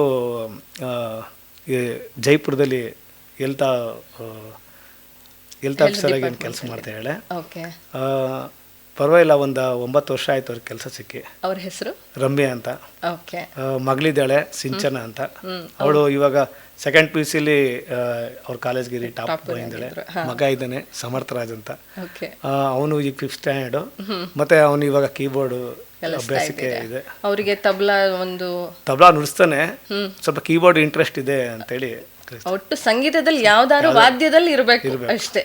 ಓಕೆ, ನೀವು ಈ ಒಂದು ಜರ್ನಿಯಲ್ಲಿ ನಿಮ್ಮ ಫ್ಯಾಮಿಲಿ ಎಷ್ಟು ಸಪೋರ್ಟ್ ಮಾಡಿದ್ದಾರೆ ನಿಮಗೆ? ಆ್ಯಕ್ಚುಲಿ ನಾವು ಫಸ್ಟ್ ಟೈಮ್ ಮಾತಾಡ್ಕೊಬಿಟ್ಟಿದ್ದು, ಸಪೋರ್ಟ್ ಮಾಡಂಗಿದ್ರೇನೆ ಮದುವೆ ಆಯ್ತೀವಿ ಅಂತ ಹೇಳಿ. ಕಂಡೀಷನ್ ಅಪ್ಲೈಡ್ ಅಲ್ಲಿ. ಓಕೆ, ಅಲ್ಲ, ಎಷ್ಟು ಯಾಕಂದ್ರೆ- ವರ್ಷದ ಲವ್ ಜರ್ನಿ ಆಗಿ ಆಮೇಲೆ ಮದ್ವೆ? ಇಲ್ಲ, 1 ಇಯರ್ ಅಷ್ಟೇ. 1 year ಅಷ್ಟೇ. ರಿಲೇಷನ್ ಅವ್ರು, ನಮ್ಮ ರಿಲೇಷನ್. ಓಕೆ. ಸ್ವಲ್ಪ ರಿಚ್ ಫ್ಯಾಮಿಲಿ, ನಾವೆಲ್ಲ ಸ್ವಲ್ಪ ಈ ಕಡೆಯಿಂದ ಬಂದಿರೋರು. ಅವ್ರಿಗೆಲ್ಲ ಏನು ಅಂದರೆ ಈ ಕಲಾವಿದರು ಅಂದರೆ ನೀವು ಹೇಳ್ದಂಗೆ ಎಲ್ಲೋ ನಾಟಕ ಗಿಟ್ಕಕ್ಕೆ ಹೋಗ್ತಾರೆ, ಅಲ್ಲಿ ಎಣ್ಣೆ ಗಿಣ್ಣೆ ಹಾಕೋತಾರೆ, ಏನೋ ಧೂಮಪಾನ ಮಾಡ್ಬೋದು ಅಂದ್ರೆ ಅದೊಂದು ಇರುತ್ತಲ್ವಾ ಮೈಂಡ್ ಸೆಟ್, ಹೆಂಗೋ ಏನೋ ಲೈಫಲ್ಲಿ ಸೆಟ್ಲ್ ಆಗೋದು ಕಷ್ಟ ಆಗಬಹುದೇನೋ ಅನ್ನೋ ಒಂದು ದೂರ ಆಲೋಚನೆಗಳು. ಇವಾಗ ನಾವು ಎಷ್ಟೋ ಜನ ನೋಡಿದ್ದೀವಿ, ಅವ್ರು ಏನೇ ಮಾಡ್ಕೊಂಬಂದ್ರು ಮನೆಯೆಲ್ಲ ಚೆನ್ನಾಗಿಟ್ಟಿರ್ತಾರೆ, ಮನೆಯೆಲ್ಲ ಚೆನ್ನಾಗಿರ್ತಾರೆ. ಅದು ನಮ್ಮ ಮನಸ್ಸಲ್ಲಿ ಚೆನ್ನಾಗಿ ಬಂದರೆ ಅದು ಎಲ್ಲ ಇರುತ್ತೆ. ಇತ್ತೀಚಿನ ದಿನಗಳಲ್ಲಿ ಒಂದು ಇನ್ಸ್ಟ್ರೂಮೆಂಟ್ ಇರಬಹುದು, ಸಂಗೀತ ಇರಬಹುದು, ಆಕ್ಟಿಂಗ್ ಇರಬಹುದು, ಒಂದು ಕಲ್ಚರಲ್ ಆಕ್ಟಿವಿಟಿ ಇರಲೇಬೇಕು ಅಂತ ಒಂದು ಫೋರ್ಸ್ ಅನ್ನ ಜಾಸ್ತಿ ಆಗ್ಬಿಟ್ಟಿದೆ. ಮಕ್ಳಿಗೆ ಇಂಟ್ರೆಸ್ಟ್ ಇದೆಯೋ ಇಲ್ವೋ ಗೊತ್ತಿಲ್ಲ, ಫೋರ್ಸ್ ಅನ್ನ ಜಾಸ್ತಿ ಆಗ್ಬಿಟ್ಟಿದೆ. ಇದ್ರ ಬಗ್ಗೆ ನೀವೇನು ಹೇಳ್ತೀರಾ? ಏನಕ್ಕೆ ಜಾಸ್ತಿ ಆಗಿದೆ ಅಂದರೆ, ನೀವು ನೋಡ್ತಾ ಇರ್ತೀರ ಈಗ ಜಿ ಟಿ ವಿಲಿ ಬರ್ತಾ ಇರುತ್ತೆ ಕಾಮಿಡಿ ಕಿಲಾಡಿಗಳು ಅಥವಾ ಡ್ರಾಮಾ ಜೂನಿಯರ್ಸ್, ಸಂಗೀತ. ಇವಾಗ ಸುಮಾರು ಜನ ನನ್ನ ಫ್ರೆಂಡ್ಸ್ ಎಲ್ಲ ಬೈತಿದ್ರು, ಏನಂತ ಅಂದರೆ ನಮ್ಮ ಮಗ ಇವತ್ತು ಕ್ಲಾಸಿಗೆ ಬಂದುಬಿಟ್ರೆ ನೆಕ್ಸ್ಟ್ ತಿಂಗಳಲ್ಲಿ ಸರಿಗಮಪ ಆಡ್ಬೋದಾ ಸರ್? ಈ ಥರ ಪ್ರಶ್ನೆಗಳು ಜಾಸ್ತಿ ಅಲ್ಲ, ನಾವು ಜನಕ್ಕೆ ಇವಾಗ ಏನು ಎಲ್ಲ ಫಾಸ್ಟು ಅಂತ ಹೇಳ್ತಾರೆ. ಆದರೆ ನಾನು ಸುಮಾರು ಜನ ತಬಲಾ ಆರ್ಟಿಸ್ಟ್ಗಳನ್ನೂ ನೋಡಿದ್ದೀನಿ. ಇವತ್ತು ಬಂದವರು 1 ವಾರ ಬಂದವರು ಫಾಸ್ಟಾಗಿ ಅವ್ರು ನೆಕ್ಸ್ಟ್ ಕಾಣಿಸ್ಕೊಡಲ್ಲ. ಯಾಕಂದರೆ ನಾವು ಯಾವತ್ತೂ ಇದುವರೆಗೂ ಇಷ್ಟೇ ಪೇಮೆಂಟ್ ಕೊಡಿ, ಇಷ್ಟೇ ಕೊಡಿ ಅಂತ ಕೇಳಿಲ್ಲ. ಫಸ್ಟ್ ನಾವು ಸಂಗೀತ ಸೇವೆ ಮಾಡ್ತಾ ಇದೀವಿ. ಆ ಸಂಗೀತ ಸೇವೆಯಲ್ಲಿ ಏನು ಬರುತ್ತೆ ಅದು ಚೆನ್ನಾಗೇ ಬರುತ್ತೆ, ಅದನ್ನ ಯೋಚನೆ ಮಾಡಬೇಕು. ಅದೆಲ್ಲ ನಾವು ಯಾಕೆ ರನ್ನಿಂಗಲ್ಲಿ ಇದ್ದೀವಿ, ಅವ್ರು ಯಾಕೆ ಹಿಂದಿದ್ದಾರೆ ಅಂತ ಅದೇನು ನಾವೇನು ಜಂಬದಲ್ಲಿ ಹೇಳ್ತಿಲ್ಲ. ಫಸ್ಟು ಲಾಸ್ಟ್ ಟೈಮು ಯಾವುದೋ ಇಂಟ್ರೋದಾಗ ಹೇಳಿದೆ, ಫಸ್ಟು ನಾವು ಮಾಡೋ ಕೆಲಸಕ್ಕೆ ಬೆಲೆ ಕೊಟ್ಟು, ಆಮೇಲೆ ನಮ್ಮನ್ನ ಯಾರು ಕರೀತಾರೆ ಒಬ್ಬರು, ಅವರು ಒಂದಿನಕ್ಕೆ ಅನ್ನದಾತರಾಗಿರ್ತಾರೆ, ಅವ್ರಿಗೆ ಫಸ್ಟು ಮರ್ಯಾದೆ ಕೊಡೋದನ್ನ ಕಲಿಬೇಕು. ಹೌದು. ನನ್ನ ಪ್ರಕಾರ ಮಕ್ಕಳು ಒಂದು 10 ವರ್ಷ 12 ವರ್ಷ ಚೆನ್ನಾಗಿ ಅಭ್ಯಾಸ ಮಾಡಿ ಈಚೆ ಬರಬೇಕು. ಈಚೆ ಬಂದಾಗ ಅವ್ರ ಲೆವೆಲ್ ಬೇರೆ ಇರುತ್ತೆ. ಹೌದು. ಇಲ್ಲಾಂದ್ರೆ ಕಷ್ಟ ಆಗುತ್ತೆ. ಓಕೆ, ನೀವು ಹೇಳಿದ್ದು ಅಪ್ಪಟ ಸತ್ಯ. ಈಗ ಹುಟ್ಟಿದ ಮಗು ನೆಕ್ಸ್ಟ್ ಆಲ್ರೆಡಿ ಟಿವಿ ಸ್ಕ್ರೀನಲ್ಲಿ ಕಂಡುಬಿಟ್ರೆ ಅದೊಂಥರ ಸಮಾಧಾನ. ಅದು ಲಾಂಗ್ ಟರ್ಮ್ ಅನ್ನೋದಕ್ಕಿಂತ ಜೊತೆಲಿ ಇರಬೇಕು ಅನ್ನೋ ಥರ. ಅಯ್ಯೋ, ಇವಾಗ ನೀವೇ ಕೇಳಿದ್ರಲ್ಲ, ಅದೇ ನನ್ನ ಫ್ರೆಂಡ್ ಒಬ್ಳು ಮೆಸೇಜ್ ಮಾಡಿದ್ಲು, ನನ್ನ ಪಾಪಗೆ ಇವಾಗ 1.5 ವರ್ಷ ಕಣೋ, ಯಾರೋ ಪಾಪು ಶೂಟಿಂಗ್ ಬೇಕು ಅಂತ ಹಾಕಿದ್ರೆ ಕಳಿಸ್ಲಾ ಅಂತ. ಆಗೋ ಮಾತೆಲ್ಲ ಆಗುತ್ತಾ ನೀವೇ ಹೇಳಿ. ಓಕೆ, ನಾವೆಲ್ಲ ಎಷ್ಟು ಕಷ್ಟಪಟ್ಟು ಬೈಸ್ಕೊಂಡು ಎಲ್ಲ ಏನ್ಸ್ಕೊಂಡು ಏನೇನೋ ಅನ್ಸ್ಕೊಂಡು. ನಾನು ಒಂದು ವಿಷಯ ಬಿಟ್ಟಿದೆ ನಿಮಗೆ. ಆ್ಯಕ್ಚುಲಿ ನಮ್ಮ ತಂದೆ ನಾವೆಲ್ಲ ಇದ್ದಾಗ 6 ಜನ ಹೆಣ್ಮಕ್ಳು ಮನೇಲಿ ಇರ್ತಿರು. ನಾನು ಒಂದೊಂದ್ಸರಿ ಒಂದಿನ ಉಳ್ಕೊತಿದ್ದೆ, ಹೋಗ್ತಿಲ್ಲ ಪ್ರೋಗ್ರಾಮ್ಗೆ. ಒಂದಿನ ಅಣ್ಣ ಹಂಗೆ ಹೋಗ್ತಿರ್ಬೇಕಾದ್ರೆ ಹಿಂದ್ಗಡೆ ಆಡ್ಕೊತಿದ್ರು, ನೋಡೋ ಇವ್ರ ತಂದೆ ಬಿಟ್ಬಿಟ್ಟು ಹೋಯ್ತಾನೆ, ಇವನ್ ತಲೆ ಹಿಡಿಯಾಕಿದ್ದಾನೆ ಅಂತೆಲ್ಲ ಕಲಾವಿದ್ರ ಮಕ್ಕಳು. ಅದೇ ನಮ್ಗೆ ಏನು ಯಾರು ಅಂದಿದ್ದಾರೆ ಅವರೇ ಇವತ್ತು ನಮ್ಮ ಮಕ್ಕಳು ಕರ್ಕೋಗಿ ನಮ್ಮ ಹೆಣ್ಮಕ್ಳು ಎಲ್ಲರೂ ಸೇರ್ಸಪ್ಪ ಅಂತ. ಇದು ಚಾಲೆಂಜ್, ನಾನು ಹೇಳೋ ಪ್ರಕಾರ ಚಾಲೆಂಜ್. ಇತ್ತೀಚಿನ ದಿನಗಳಲ್ಲಿ ನಾವು ಅಪರ್ಣಾ ಮ್ಯಾಮ್ನ ಕಳ್ಕೊಂಡ್ವಿ. ಅವ್ರನ್ನ ಭೇಟಿ ಕೂಡ ಆಗಿದ್ದೀರಾ ಅಂತ ನಾನು ಭಾವಿಸ್ತೀನಿ ಸಾಕಷ್ಟು ಕಾರ್ಯಕ್ರಮದಲ್ಲಿ. ಅವ್ರ ಬಗ್ಗೆ ಹೇಳೋದಾದ್ರೆ, ಲಾಸ್ಟ್ ಪ್ರೋಗ್ರಾಮ್ ತುಮಕೂರಲ್ಲಿ ನನಗೆ ಸಿಕ್ಕಿದ್ದವರು. ಇದು ಚನ್ನರಾಪಟ್ಟಣದಲ್ಲಿ ಟ್ರಾವೆಲ್ ಮಾಡ್ತಿದ್ದಾಗ ನಾನು ಜೋಗಿ ಸುನೀತಾ ಮೇಡಮ್ನ ರೇಗಿಸ್ತಿದ್ದೆ. ಅವ್ರು ಹೇಳಿದ್ರು, ಯಾಕೋ ರಘು ಇಷ್ಟು ಗೋಳಿ ಕತಿಯ, ಸ್ವಲ್ಪ ಸೈಲೆಂಟಾಗಿರೋ ನೀನು ಅಂತ. ಆಮೇಲೆ ನನಗೆ ಮೇಡಮ್ ಗೊತ್ತಿರಲಿಲ್ಲ. ನಾನು ಮೇಡಮು ಪಾಪ ಏನೋ ಕಟಿಂಗ್ ಮಾಡಿಸಿದರೆ ಯಾವುದೋ ದೇವಸ್ಥಾನಕ್ಕೆ ಹೋಗಿ ಅಂತ ತಿಳ್ಕೊಂಡಿದ್ದೆ. ಆಮೇಲೆ ಅವರು ಪ್ರೋಗ್ರಾಮ್ ಬರುವಾಗೆಲ್ಲ ಟೋಪನ್ ಹಾಕಿ ಬರ್ತಿದ್ರು. ಆಮೇಲೆ ಜೋಗಿ ಅಕ್ಕ ಹೇಳಿದ್ರು, ಹಿಂಗೆ ಕಣೋವ್ರಿಗೆ ಅಂತ. ತುಂಬ ಬೇಜಾರಾಯಿತು ಅವಾಗ ಕೇಳ್ಬಿಟ್ಟು. ತುಂಬ ಒಳ್ಳೆ ಮೇಡಮ್ ಅಂದರೆ ತುಂಬ ಒಳ್ಳೆ ಮೇಡಮು. ಆಮೇಲೆ ನಾವು ಹೇಳ್ಬೇಕು ನೋಡಿ, ಅದೇ ಮರ್ತ್ಬಿಟ್ಟೆ, ಜೋಗಿ ಸುನೀತಾ ಅಕ್ಕ ಇದ್ದಾರಲ್ಲ, ಅವ್ರೂ ತುಂಬ ಮನೆಯವ್ರ ಥರ ಎಷ್ಟು ಚೆನ್ನಾಗಿ ನಮಗೆಲ್ಲ ಎಂಕರೇಜ್ ಮಾಡಿ ಬೆಳೆಸ್ತಾರೆ ಅಂದರೆ ತುಂಬ ಖುಷಿ. ಅವರೆಲ್ಲ ನಮ್ಮ ಹುಡುಗ ರಘು ಇದ್ದರೆ ಚೆನ್ನಾಗಿರುತ್ತೆ ಪ್ರೋಗ್ರಾಮ್. ನಾವೇನು ನುಡಿಸ್ತೀವೋ ಅಂತ ದೇವರಾಣೆ ಗೊತ್ತಿಲ್ಲ, ಬಟ್ ಅವ್ರಿಗೇನೋ ಒಂದು ಖುಷಿ ಇರುತ್ತೆ. ಅದು ಭಗವಂತ ಕೊಟ್ಟಿದ್ದಾರೆ. ಆ ಕೊಟ್ಟಿರೋದಕ್ಕೆ ನೀವು ಇಷ್ಟು ದೂರ ಬಂದಿದ್ದೀರಾ. ಈಗ ನಿಮ್ಮ ಮುಂದಿನ ಪ್ರಾಜೆಕ್ಟ್ಗಳೇನು? ಅದೇ ಇವಾಗ ಮಾದೇಶ್ವರದೊಂದು ರಿಲೀಸ್ ಆಗ್ತಾ ಇದೆ ಸದ್ಯಕ್ಕೆ. ನೆಕ್ಸ್ಟು ಅದೇ ನಾನು ದರ್ಗೆ ದೊಡ್ಡವ್ರದ್ದು ಒಂದು ಬಿಡಬೇಕು. ಅದಾದಮೇಲೆ ಸೆಕೆಂಡ್ ಭಾಗ ಒಂದಿದೆ, ಅದನ್ನು ಶುರು ಮಾಡಬೇಕು ಅಂತಿದ್ದೀವಿ. ನೋಡೋಣ, ಈ ಮೂವಿ ಆದಮೇಲೆ ಹೆಂಗೆ ಓಡುತ್ತೆ ಅದು ನೋಡಿ ಮತ್ತೆ ಅದೊಂದು ಸೆಕೆಂಡ್ ಬಿಡಬೇಕು. ನೋಡೋಣ, ಒಂದು ಗೌರ್ಮೆಂಟ್ಗೆ ಏನೋ ಒಂದು ಟ್ರೈ ಮಾಡಿದ್ದೀನಿ. ಅದೇನೋ ಅಕಾಡೆಮಿದೇನೋ ಒಂದು ಸದಸ್ಯರಾದರೆ ಅದು ಒಳ್ಳೆಯದೇ. ಆದರೆ ಸ್ವಲ್ಪ ಒಳ್ಳೆಯವ್ರಿಗೆ ಎಲ್ಲರಿಗೂ ಹೆಲ್ಪ್ ಮಾಡೋಣ ಅಂತ ಅದಿದ್ದೀನಿ. ಓಕೆ, ಇಷ್ಟೊತ್ತು ನಿಮ್ಮ ಸಮಯದಲ್ಲಿ ಬಿಡುವು ಮಾಡಿಕೊಂಡು ನನ್ನ ಕೃತಿಕಾ ಕುಟೀರ ಬಂದಿದ್ದಕ್ಕೆ ತುಂಬ ಹೃದಯ ಧನ್ಯವಾದಗಳು ಸರ್. ಈ ಒಂದು ಸಣ್ಣ ಕಾರ್ಯಕ್ರಮ ನಿಮ್ಗೆ ಇಷ್ಟ ಆಗಿದೆ ಅಂತ ಭಾವಿಸ್ತೀನಿ. ತುಂಬ ಚೆನ್ನಾಗಿತ್ತು. ನಮ್ಮಂಥ ಕಲಾವಿದರು ಇನ್ನೂ ಸುಮಾರು ಜನ ಇದ್ದಾರೆ, ನಾನು ಒಬ್ಬನೇ ಅಂತಲ್ಲ, ಒಳ್ಳೊಳ್ಳೆ ಸಾಧನೆ ಮಾಡೋರು. ಖಂಡಿತ ಇಂಥ ಪುಟ್ಟ ಕಲಾವಿದ್ರನ್ನ ನೀವು, ಯಾಕಂದರೆ ಈ ರಿದಮ್ ಆರ್ಟಿಸ್ಟ್ನ ಇಂಟ್ರ್ಯೂ ಮಾಡೋದೇ ತುಂಬ ಕಡಿಮೆ. ಅವ್ರನ್ನೆಲ್ಲ ಎಲ್ಲ ಸಿಂಗರ್ಸ್ಗಳನ್ನ ಮಾಡ್ತಾಯಿರ್ತಾರೆ, ಇಲ್ಲ ಆಕ್ಟರ್ಸ್ ಮಾಡ್ತಾಯಿರ್ತಾರೆ. ಇಂಥ ರಿದಮ್ ಆರ್ಟಿಸ್ಟ್ ನುಡಿಸೋರು ಎಲ್ಲರನ್ನೂ ತುಂಬ ಕಡಿಮೆ ಮಾಡೋದು. ಆದ್ದರಿಂದ ನಮ್ಮಂಥ ಆರ್ಟಿಸ್ಟ್ಗಳನ್ನೇ ನೀವು ಸ್ವಲ್ಪ ಇನ್ನೊಂದು ಸ್ವಲ್ಪ ಬೆಳಕು ತರಂಗೆ ಮಾಡ್ತೀರಿ ಅಂತ ಹೇಳ್ತಾ, ರಾಘವೇಂದ್ರ ಸ್ವಾಮಿಗಳು ಎಲ್ಲರ ಆಶೀರ್ವಾದ ನಿಮ್ಗೆ ಚೆನ್ನಾಗಿರಲಿ. ಕೃತಿಕಾ ಕುಟೀರ ನಾನು ನೋಡ್ತಾನೆ ಇರ್ತೀನಿ. ಈ ಅಡುಗೆ ಹೆಂಗೆ ಮಾಡೋದು ಹೇಳ್ಕೊಳ್ತೀರಾ, ದೇವಸ್ಥಾನದಲ್ಲಿ ನಿಂಬೆಹಣ್ಣು ಆರತಿ ಏನಕ್ಕೆ ಮಾಡ್ತಾರೆ ಅಂತೆಲ್ಲ ಹೇಳಿದ್ದೀರಾ. ನಾವು ಸ್ವಲ್ಪ ದೈವ ಭಕ್ತರು.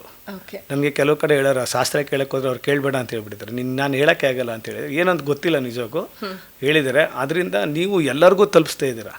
ಅದು ಅಲ್ಲದೆ ನಮ್ಮ ಮನೆಗೆ ಇವತ್ತು ನೀವು ಬಂದು ಇಂಟ್ರ್ಯೂ ಮಾಡಿದ್ದೀರಾ ಅಂದರೆ ಮಂಗಳವಾರ ಬೈಂದ್ರೆ ಲಕ್ಷ್ಮಿ ಬಂದಂಗೆ. ಅದು ಯಾವ ನಿಮ್ಮದು ಚೆನ್ನಾಗಿ ಸಿಕ್ಕಲಿ, ನಿಮಗೆ ಸಬ್ಸ್ಕ್ರೈಬರು ಚೆನ್ನಾಗಾಗಲಿ, ನಿಮ್ಮ ಚಾನಲ್ ಇನ್ನೂ ಚೆನ್ನಾಗಿ ಬೆಳೀಲಿ. ನಾವು ನೋಡಿದಾಗ ನಾವು ಒಂದ್ಸರಿ ಇಂಟ್ರ್ಯೂ ಮಾಡಿದ್ರಪ್ಪ ಈ ಚಾನಲ್ಲಿ ಅನ್ನೋ ಥರ ಕೊಡಲಿ. ಇಷ್ಟು ನಮ್ಮ ಬಗ್ಗೆ ಪರಿಚಯ ಮಾಡಿಕೊಡೋದಕ್ಕೆ ತುಂಬ ಧನ್ಯವಾದಗಳು. ಆಮೇಲೆ ಲಾಸ್ಟ್ ಟೈಮ್ ಹೇಳಿದೆ ನಾನು ಇಂಟ್ರ್ಯೂಲಿ, ಯಾರು ತಬ್ಲಾ ಕಲಿಯೋರು ಇಂಟ್ರೆಸ್ಟ್ ಇದ್ದರೆ ನಾನು ಫ್ರೀ ಕೋಚಿಂಗ್ ಮಾಡ್ತೀನಿ. ನನ್ನ ನಂಬರ್ ನೀವು ಬೇಕಾದ್ರೆ ಕೊಡ್ಬೋದು, ತೊಂದರೆ ಇಲ್ಲ. ಆದರೆ ನಾನು ಫ್ರೀ ಇದ್ದ ಟೈಮ್ಗೆ. Okay sir, thank you so much. ನಿಮ್ಮ ಹಾರೈಕೆ ಹೀಗೆ ಇರಲಿ. ಇಷ್ಟೊತ್ತು ನಿಮ್ಮ ಸಮಯ ಕೊಟ್ಟಿದ್ದಕ್ಕೆ ಧನ್ಯವಾದಗಳು ಸರ್. ನಿಮಗೂ ಕೂಡ ಧನ್ಯವಾದಗಳು. ಇಷ್ಟೊತ್ತು ತಬಲಾವನ್ನು ಎಷ್ಟು ಪ್ರೀತಿ ಮಾಡ್ತಾಯಿದ್ರು, ಆ ನುಡ್ಸೋದ್ರಿಂದ ಅವರು ಏನೆಲ್ಲ ಪಡೆದ್ರು ಅನ್ನೋ ಒಂದು ಪ್ರತಿಯೊಂದೂ ತುಂಬ ಮನಸ್ಪೂರ್ವಕವಾಗಿ ನನ್ನ ಜೊತೆ ಹಂಚ್ಕೊಂಡ್ರು. ಈ ಒಂದು ಎಪಿಸೋಡ್ ನಿಮ್ಮೆಲ್ಲರಿಗೂ ಇಷ್ಟವಾಗಿದೆ ಅಂತ ಭಾವಿಸ್ತೀನಿ. ನಾನು ಆತ್ಮೀಯವಾಗಿ ಹೇಳಬೇಕು ಅಂತಂದರೆ ನನಗೆ ಅವ್ರನ್ನ ರಘು ಅಂತ ಹೇಳೋದಕ್ಕಿಂತ ಅಣ್ಣ ಅಂತ ಕರೆದೇ ಅಭ್ಯಾಸ ಆಗಿರೋದ್ರಿಂದ ಸಾಕಷ್ಟು ಕಾರ್ಯಕ್ರಮದಲ್ಲಿ ಭೇಟಿ ಆಗ್ತಿದ್ದೆ. ಆದರೆ ಇವತ್ತು ಅವರ ಒಂದು ಜೀವನದ ಹಂತಗಳನ್ನು ನಿಮ್ಮ ಜೊತೆ ಶೇರ್ ಮಾಡ್ಕೊಳ್ಳುವಂಥ ಅವಕಾಶ ಸಿಕ್ತು. ಸೊ ಮತ್ತೊಮ್ಮೆ ಮತ್ತೊಬ್ಬರು ಕಲಾವಿದರೊಂದಿಗೆ ಅವರ ಒಂದು ಏರುಪೇರಿನ ಜೀವನದ ಜೊತೆಗೆ ನಿಮ್ಮ ಮುಂದೆ ಬರ್ತೀನಿ. ಅಲ್ಲಿವರೆಗೂ ನಿಮ್ಮ ಬಿಡುವಿನ ಸಮಯದಲ್ಲಿ ಕೃತಿಕಾ ಕುಟೀರ ಯೂಟ್ಯೂಬ್ ಚಾನಲ್ನ ನೋಡ್ತಾ ಇರಿ, ಪ್ರೋತ್ಸಾಹಿಸ್ತಾ ಇರಿ. ಫಸ್ಟ್ ಟೈಮ್ ನನ್ನ ಕೃತಿಕಾ ಕುಟೀರ ಯೂಟ್ಯೂಬ್ ಚಾನಲ್ನ ನೋಡ್ತಾ ಇದ್ದರೆ ಸಬ್ಸ್ಕ್ರೈಬ್ ಆಗಿ, ಹಾಗೆ ವೀಡಿಯೋಸ್ಗಳು ಇಷ್ಟ ಆದರೆ ಲೈಕ್ ಮಾಡಿ, ಶೇರ್ ಮಾಡೋದನ್ನು ಮಾತ್ರ ಬರಿಬೇಡಿ. So Kritika is signing off. ನಮಸ್ಕಾರ.